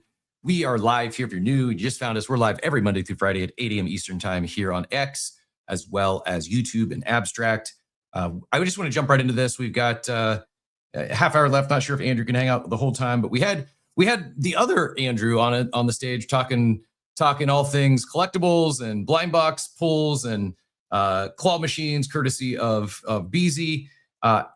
Claynosaurz just launched their Series 1 blind box, and excited to have Andrew join us today to talk about it. Andrew, GM, always a pleasure. Didn't realize we were going to get to hear from you today. I heard Cab is in Germany, if I'm not mistaken. Got another, I'm not surprised, another big event or probably keynote conversation taking place today. But welcome, congrats on all the success and another product launch here with these blind boxes. I don't know if you caught into the earlier conversations. Anything you want to get in on that, or anything you want to add, comments or questions or thoughts? If not, we can jump right into this Claynosaurz blind box. Hey, I'm happy to jump in. No, I like you said, Cab's out traveling, so I'm at the helm of the PR stunt here that we're as we put the blind boxes out. I did not hear anything earlier. I do have qualms with being second choice after Cab, so I'll try and compete and give as much alpha as I can and do all those things, but I'm ready to answer questions. I missed it earlier, so if I double down on things, I apologize, but I'm ready to go. Let's do it. I'd love to hear what people think. Well, so for those that haven't yet seen, I will go grab some posts now from the official Claynosaurz account with proper links. Don't click random links. The blind box sale is live. I did pin that up top. They also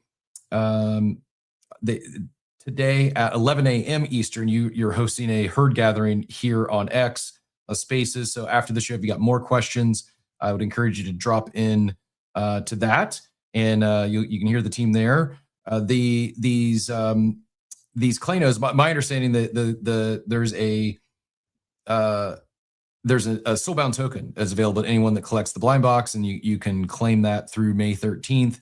But let's just start from the jump. For those who maybe haven't seen the announcement yet or not familiar with what's in these blind boxes, I know there was also, you guys are participating in the MetaMask rewards program, those SBTs that got kicked off this week as well, I believe. But tell us, what does everyone need to know about these Claynosaurz? Why should someone maybe consider going and buying a Claynosaurz blind box versus another random blind box that they might see at Walmart?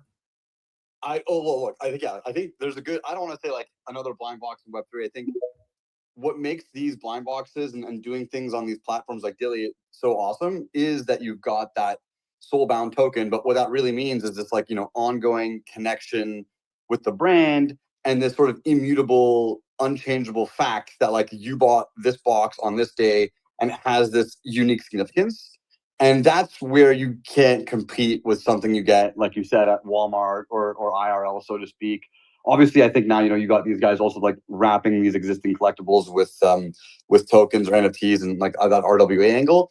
But the raw day one, this thing comes from this space and will always be connected to you in that way is really important. And I think for Clayno and for those of you who know us, what's most important to us is rewarding fandom, rewarding collectors, really building up this strong base of real fans who love what we do and love Clayno. And fans can love multiple things. So that's what I'm saying. Buy whatever you love. If it's Clayno or if it's Pudgies or whatever is rocking and rolling, there's no wrong or right answer. But for those of the folks that kind of love what we do, that soulbound token means we forever know that person was here on May 7th and bought this thing on that day, and it's super, super authentic, right? And I think that's the power of Web3 as it applies to collectibles. And I think this is over time, more and more projects like Clayno and the folks that are building over many, many years now will build up provenance where that becomes ever more significant, right? Where on day one, you don't really feel that significance, but 4 or 5 years later, you're like, oh shit, that's OG. And this is Series 1, right? So it's the first time we're doing a raw collectible, figurine, Series 1 blind boxes. Blind boxes are hot, they're cool, they're fun. We've been working on these designs for a really long time. It's the first time we're releasing anything that's baby Claynosaurz, right? I don't know if people know the significance of that because The OGs are like the grown-up Claynos. These are the baby Claynos. So there's all kinds of cool provenance and little bits and pieces to it, and that link through the SBT and just being digital in Web3 is what makes it such a strong value prop relative to what you might buy at Walmart.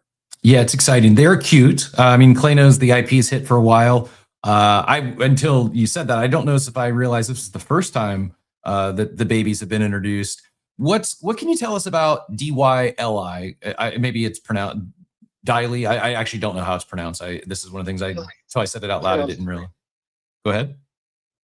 It's pronounced DYLI. DYLI. So what's the significance of DYLI? And for those that are trying to pronounce it for the first time, like myself, what also makes this activation or this drop with DYLI different than, say, maybe buying a blind box at Walmart? Well, I think the platform DYLI empowers all of the things I just described, but also like at the physical level, you can keep your blind box traded on their platform. It even has a direct link into eBay. But what they really do that's kind of cool and different from some other similar platforms is you can actually live rip it, right? So a blind box, you get it, then you open it. Once you've sort of like taken it and redeemed it, brought it home with you, you've now like sort of disconnected that wrapper that is the NFT, which empowers you to trade it and that trusted like sort of framework of trading and collecting in that way. You can actually rip it open. They have like a live rip feature, which I think is super cool. Allows you to open up your box before you get it, keep it on chain, and then like trade it and build your collection without having the friction of like bringing it home and then opening it up and then getting what you get and so on and so forth. So it retains that, it retains the sort of liquidity, if you will, but the ability to like trade and build your collection without having to like take it home and unpack it and all that stuff, which I think is really important for blind boxes, right? So like Pop Mart does this too, where like you can open up before you get it and see what you get. And albeit they don't have the ability to trade, but at least you can see what you've gotten. In this case, you've got both, which I think is, again, the power of sort of like Web3 NFTs and the tech that we're building on, which really makes it easier to collect without that friction. I love it. I think that's the main pitch. Yeah, I mean, it truly, I'm not just saying that. I know you don't want to say anything about any other Web3 blind boxes. I'm not knocking them, but just a real life personal experience. I did get a case of like 12 of the Moonbird ones. I don't want nor need 12 Moonbird vinyls. I don't want to throw them away. I like, there's one grail item. It's sitting up top, the gold. I don't know if you can see it from here or not. That's cool. I would have kept that. But in this scenario, I would have ripped them all, got in their case, it was part of a token allocation.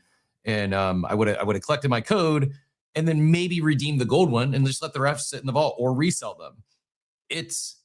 I'm not going to sell these. Like the time I go through listing it somewhere, selling it, receiving payment, packing and shipping those things, like it's not worth my time or energy. Whereas if it was on a platform like this, it's much, much easier done, far less friction. So thank you on behalf of all of us for making that process easier. You mentioned these soulbound tokens. Maybe stepping back even a little bit for those that maybe they've heard of Claynosaurz, they've seen it on the timeline, they know the NFTs. Do you want to talk a little bit about Hibu and kind of what all, not just Claynosaurz, but you and the team are building, and why like fast forward 10 years, the chance of this collectible being, a real desired collectible might be greater than someone who's just shipping, some vinyl toys. Yeah, I can. Yeah. So I think, the framework is one that I just described a minute ago, which is we're trying to measure fandom, right? Like, what are the actual people that are around this? What are their contributions as fans? And it's important to us, and we think for all brands of the future, that fans are sort of not disregarded or not taken for granted. And so even for Clayno, you'll see right now, like if you go to collect.claynosaurz.com, we've got an achievement system where you would get these badges. So like the SBT you're describing for this will be in there, and you get that sort of accreditation for your contribution. So then Hibu is the studio that is, that's built Claynosaurz and will eventually be, or we're building it now, this platform that empowers the same sort of activity for future brands. And we're talking to all kinds of, kick-ass creatives that people would know from big studios and directors to onboard their projects and their fans into this system. And so the idea is we want, like, what does the creator economy look like? We always talk creator economy, and we always talk about attention and all these things. This is effectively what Hibu does, right? We're empowering creators to measure properly the attention that they're getting from their fans and capturing that audience properly, but keeping it all measured in such a way that you can properly reward those fans, right? And so that ecosystem that is Hibu becomes an index of the creator economy. And we think that's super valuable, but also super important for building the great brands of the future, so that, you know, in 2032, we're not watching the 200th Marvel film, we're actually seeing new things come out, not just Clayno, but other properties. So if I wind right back in time to where we're at today, Clayno is like the beginning of all this. Like, Clayno is where we, you know, internally Cab will call this like our laboratory, our playground. Like, Claynosaurz is where we like fuck around and find out, so to speak, right? And then we can do that because our audience is like a really great group of understanding Web3 people who know the game. And consequentially, that's like the laboratory that's building Hibu, like if you think about it the other way around. So the collectibles and Clayno and everything we do kind of empowers Hibu to grow and to know how to sort of use these things for those future creators in that future ecosystem. So, you know, Series 1 Claynosaurz blind box, if we're going to be like, you know, the here and now today, what we're offering it's sort of like the first blind box ever for Hibu at large. And you get that soulbound token, and it's immutably in your wallet forever. Like, you'll always be, you know, regarded in that manner. And those blind boxes are, you know, print and go, and that's it. So that's the whole spiel, I think, and winding it back down into where we are today. I love it. I mean, to give our guy Steve a shout out for everything token. I mean, what we're starting to see now is a lot of what so many people had this vision of what NFTs could unlock in terms of fandom and loyalty retention programs or loyalty reward programs. And by tying in the physical and digital world, by tracking fandom and from purchases to what people are holding. And I you know, thank you on behalf of everyone here for pushing the space forward. I think the tech, the foundational layer that exists today, it really, quite frankly, I mean, could have you done some of this stuff 5 years ago? Yeah, you could have, but it's so much easier with platforms like DYLI. Am I saying it right again? DYLI and DYLI. That should be easy. Speaking of the tech, though, one question I do have for you. This was, I saw a post yesterday from Tat, who says, Claynosaurz is running the most interesting multi-chain strategy in NFTs. Most projects go multi-chain to chase liquidity. Claynosaurz is doing something different. They're using each chain as a separate distribution channel for the same IP. Solana holds the Genesis and Saga collections. That is the provenance layer. The OG stuff stays where it started. Sui runs Popkins in the upcoming Gameloft mobile RPG. That is the gaming layer. And now they're dropping the physical blind boxes on DYLI, which is built on Abstract Chain. This is the retail. That is the retail layer. The play here is to get Clayno toys on actual shelves in Japan after this online drop. They're not migrating anything. They're expanding to the same brand across 3 different chains, each serving a completely different purpose. This is how NFT projects usually, that's not how NFT projects usually think. This is how entertainment companies operate. So I don't know if there's any specific comments on what Tate has here. The one thing I would add is, or I'm curious, is if we think about that again, fast forwarding 10 years, I don't know. I see like a multi-chain future. And I think the chains are probably more important today than they might be 10 years from now. But the one thing I see is you're abstracting the tech. It doesn't, like, for the end user, for someone that's buying this blind box, it doesn't really matter if they find, you know, Claynos by way of your Instagram post today and they go buy a blind box. It doesn't really matter what chain it's being built on because the tech is, you know, it's easy, right? Yeah, I think yeah. The post like Pat wrote, and then what you just said is totally spot on, where, you know, we're going to abstract the tech. So, and I think that's important. Like, when you think about, you know, the example I give is like, if you go on Netflix, you don't ask yourself like, oh, I'm only going to watch the film that happens to be on like this particular cloud server. Like, you don't give a shit, right? You just want to watch the film that you want to watch. The vast majority of the audience is going to just, I mean, the here and now, our audience is mainly Web3 people, and they have that like understanding of the different, you know, chains. But we're working on a series. We're talking to Netflix and Amazon and Disney, and we're talking to like Mattel and Hasbro and Moose Toys, and we're talking to all these sort of bigger distribution channels where when we capture that viewership and those fans, yeah, the tech is abstracted. And what only matters after that is the experience, right? Like, what does it feel like to buy this blind box, unpack it, and benefit from the tech without actually knowing this is on abstract? Or benefit from the tech, when we built Popkins on Sui, that allows us to do the achievement system there, that now they get these badges. Like, they're not going to care that one's on one chain, one's on the other. It'll be abstracted away. And so when we think about like, well, what chain are we building on in the here and now? The primary decision is really like the tech, and like you said, like the offering, right? DYLI is on abstract, and abstract is capable of handling the tech required to do this retail-facing product. DYLI has built like a really kick-ass system that we loved, and that's what matters most. And then Tat, like you said in his post, mentions distribution. It's not so much like, oh, we want to capture abstract distribution. Not that that's a great knock-on effect, and it's always, we think, nice to sort of offer different products in different places and attack it from different angles. But it's really like a tech call, with the end goal being, how does that person watching the series on YouTube then cleanly move into buying a blind box that brings them onto the achievement system, where then they discover these really cool NFTs, and then they up themselves into buying a few Popkins, and then maybe one day they start creating a pod, and then they go and they buy their first OG, and so on and so forth, right? That system has to be clean, frictionless, and just purely enjoyable, because you're not competing with other Web3 brands on a long enough time cycle. I mean, maybe you are because they've grown up to the same place, but you're competing with, the existing experiences that these folks want to enjoy, which might be mobile gaming like Clash of Clans, and it might be just watching Stranger Things on Netflix, and it might be playing Fortnite. Like, that's who you're competing with. So you've got to have that really great frictionless experience where the blockchain is abstracted and everything is just purely enjoyable, and it drives people into the collecting, because this is a collectibles brand. We'll continue to build it that way. So that's what you're competing with. I love it. So is it, and I'm not trying to pry any alpha that you're not ready or wanting or able to share, but might this also be then, like, as you work with helping other creators and developing other IP with Hibu beyond Claynosaurz, might this be also some of the methods you go to market and help grow IP is not just digital form or a content related, but this idea of the collectible, the vinyl, the toy meets both the digital and physical world?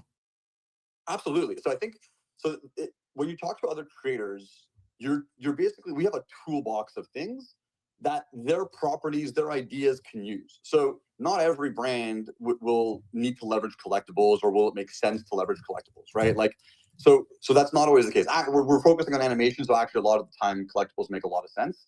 But even then, like, Claynosaurz is a collectible-centric brand. You can have a non-collectible-centric brand that still leverages collectibles, and so the two are a little bit different.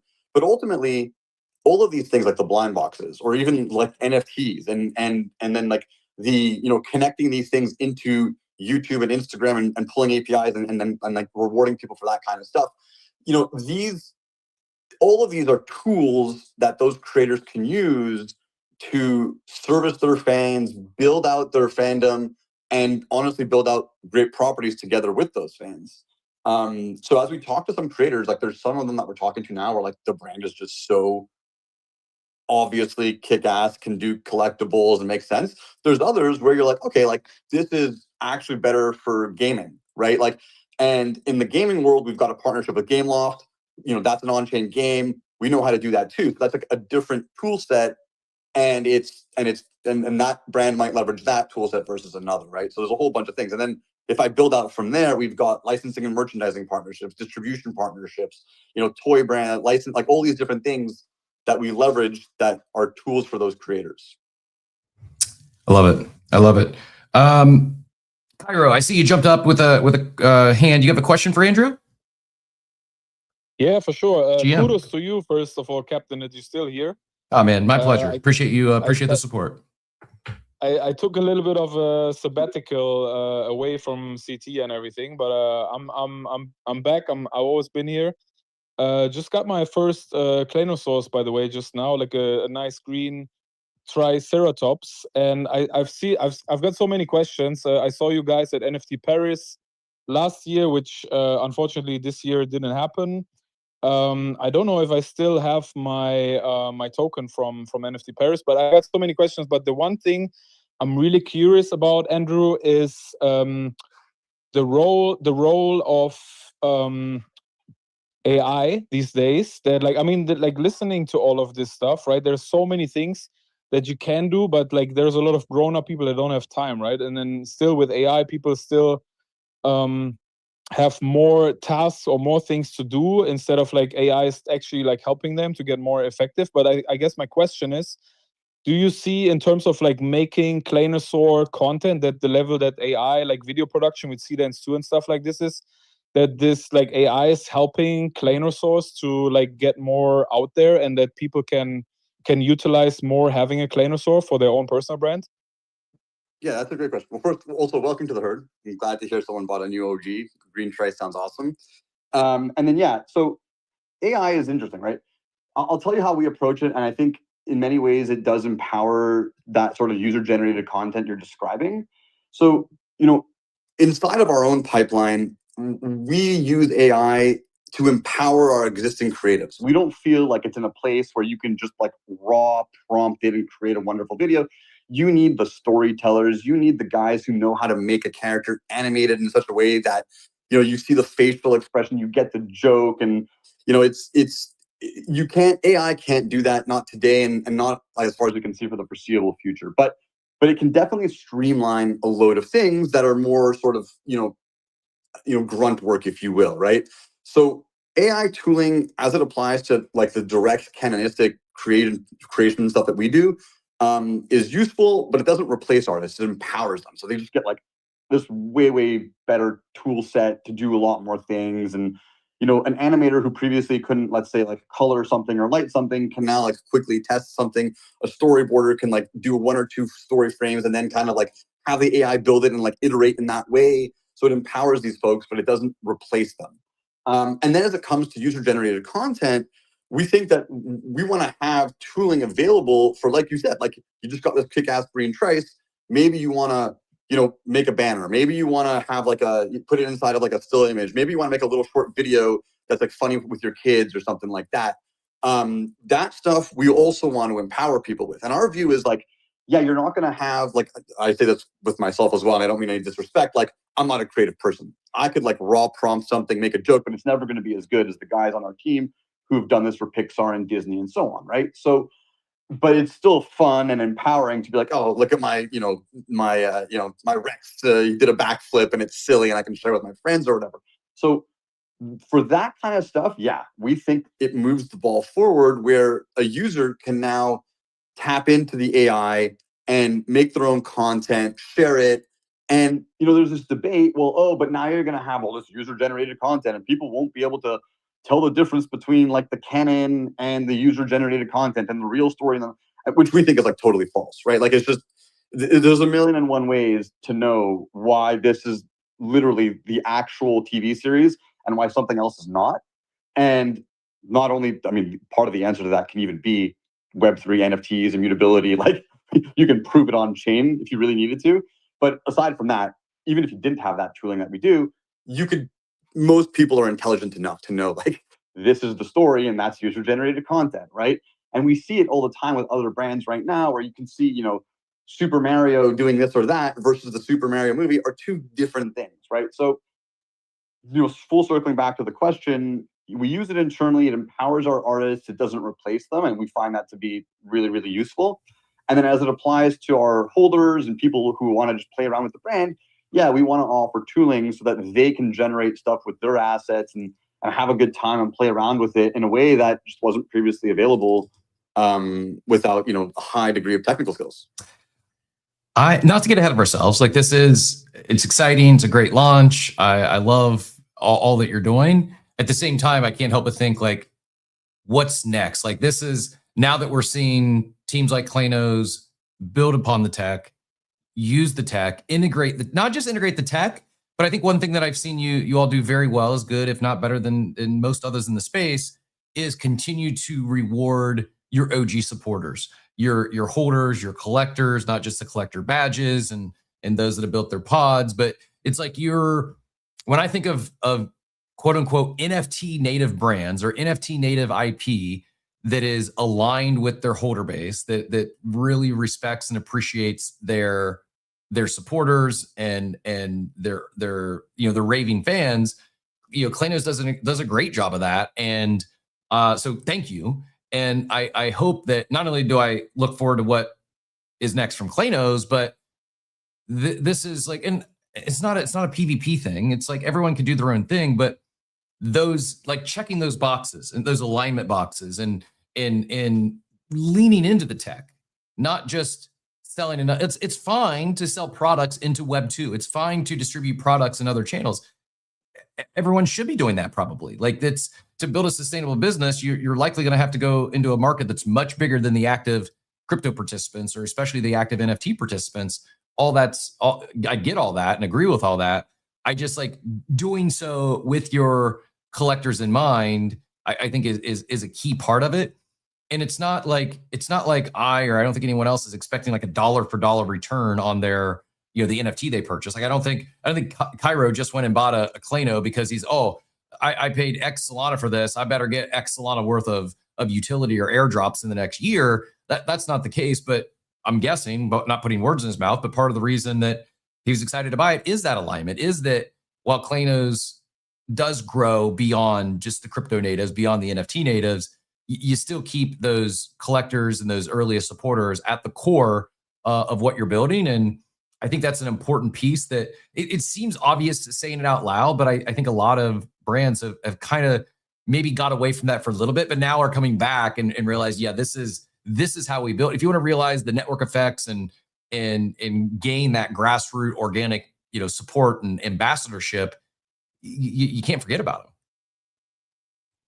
them. Go ahead.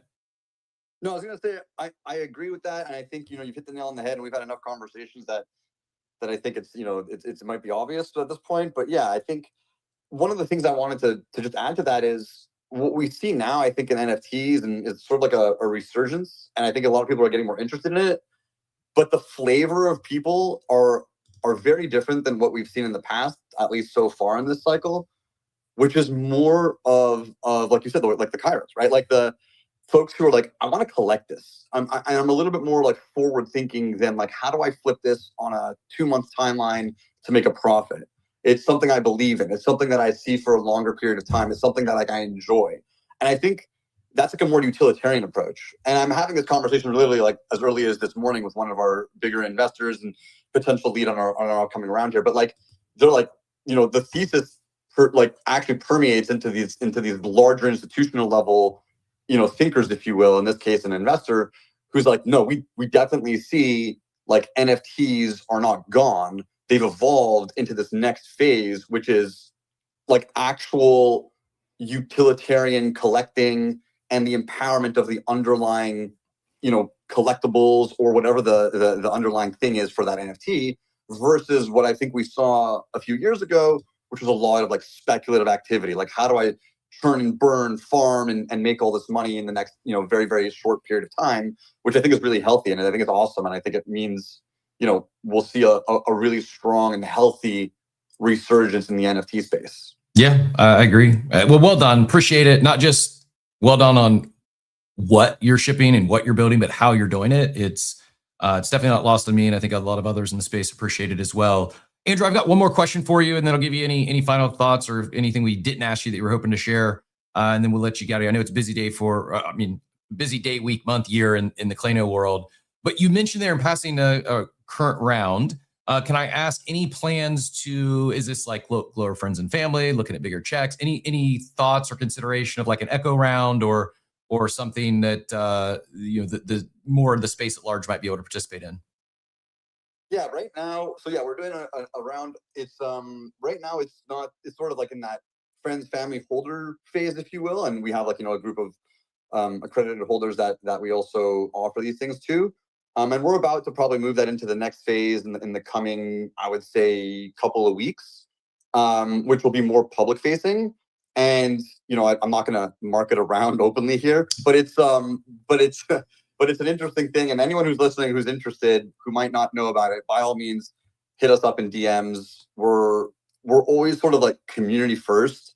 And we think that's like a powerful way of not just growing our holder base and our fan base, but sometimes it's even helpful on the cap table for the folks that can participate in that and have that accreditation, so to speak. So so that's what we're doing now. But yeah, it's going to open up wider. And yeah, if anyone is listening to this that is accredited and wants to know more information or represents a fund, by all means, like hit us up. We always think the Web3 locale is a really great place to start because I've had conversations literally last night with a huge toy company, and there's a little bit of distance between understanding what we're doing and really understanding what we're doing. So would love to hear from folks who are in the space already. Awesome, love to hear it. Andrew, really appreciate your time today. I know it was kind of impromptu. Shout out to the other Andrew. I know he had to jump into a meeting, but appreciate him setting this up.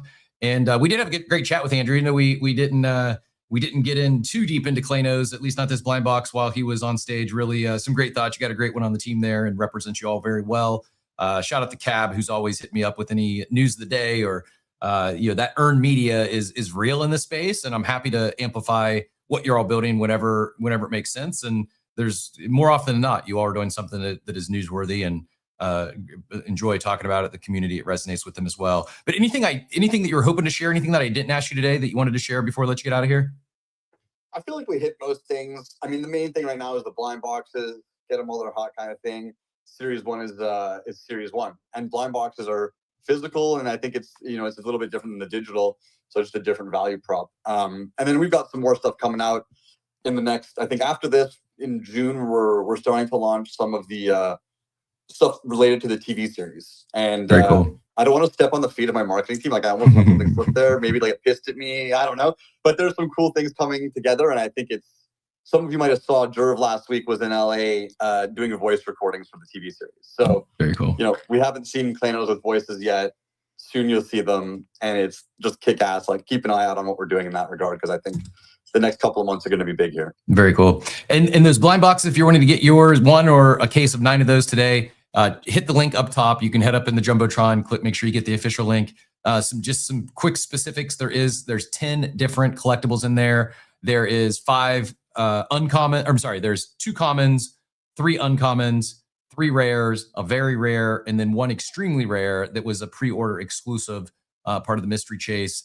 And it's the same cost. So it's 1 box for 20 or 9 boxes, the 9 box case for 180. Is there any I'm guessing the Soulbound token is different for the blind box than just the individual box? Or is there any other differences in are you guaranteed a rare or anything if you go with the case? I believe the case delivers each one. I think the case, you don't have doubles in the case. I have to check with Blake, but definitely you're getting more opportunity when you get the case. You might get 9 of the 10. I'd have to ask him because we always we had 2 different thoughts on this, and I don't know where they landed, to be very honest. It might be on the page though. Cool. Just one that's ultra rare though. That's the only one that's a pretty fucking interesting, to be honest. Very cool. I was trying to read through the description there, but again, these are. I mean, the other thing we haven't even talked about is with DYLI, you also get they have a reward program as well. So in addition to your SPT, I think they call it diamonds over there.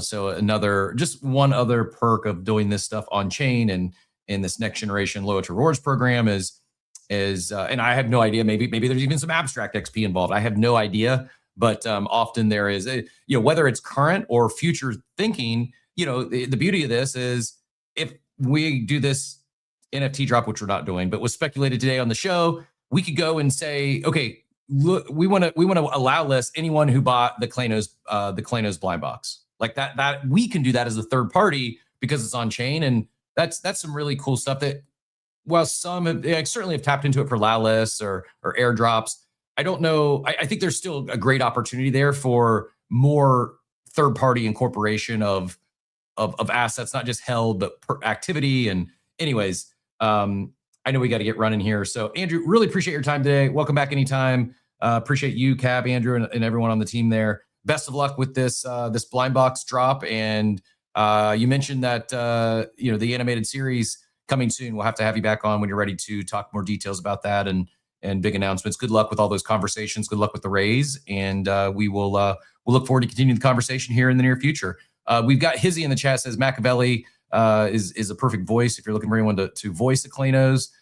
Psycho Kitty, so bullish on a lot of Clayno fans. I see Doomers in our Coffee with Captain chat. Like, one of the, as far as like how much the community and the space at large loves Claynos, might be one of the most underrated NFTs in all the space. Not that they don't get respect or attention, they do, but almost seemingly like universally loved. Like, I can't remember like a single piece of FUD for Claynos, and that's very rare in crypto and NFTs. I think it says a lot about the team, and like I said earlier, not just what you're building, but how you're building, and much respect. As we get you out of here, I did pin up top the reminder link for tomorrow's show. Again, if you're new here, we go live at 8 a.m. Eastern every Monday through Friday here on X. I also dropped I have not read the article, but I saw it went viral, at least viral for NFT World, an article from Van Goya, why the NFT market will go from 2 billion to 60 billion. I pinned that up top if you want to check that out after the show. And remember, there's a Claynos space at 11 a.m. Eastern today, here in about 53 minutes. If you had more questions for Andrew or the team, or wanted to learn more, I encourage you to tune into that. Machiavelli, final thoughts, questions, and then we will get out of here.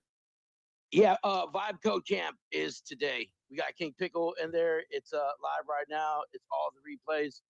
The first previous 3 lessons are out, but is that Frosty's? Is Frosty's on the Vibe Code with you guys? No, Frosty's was on Tuesday. Oh, okay. Today's King Pickle.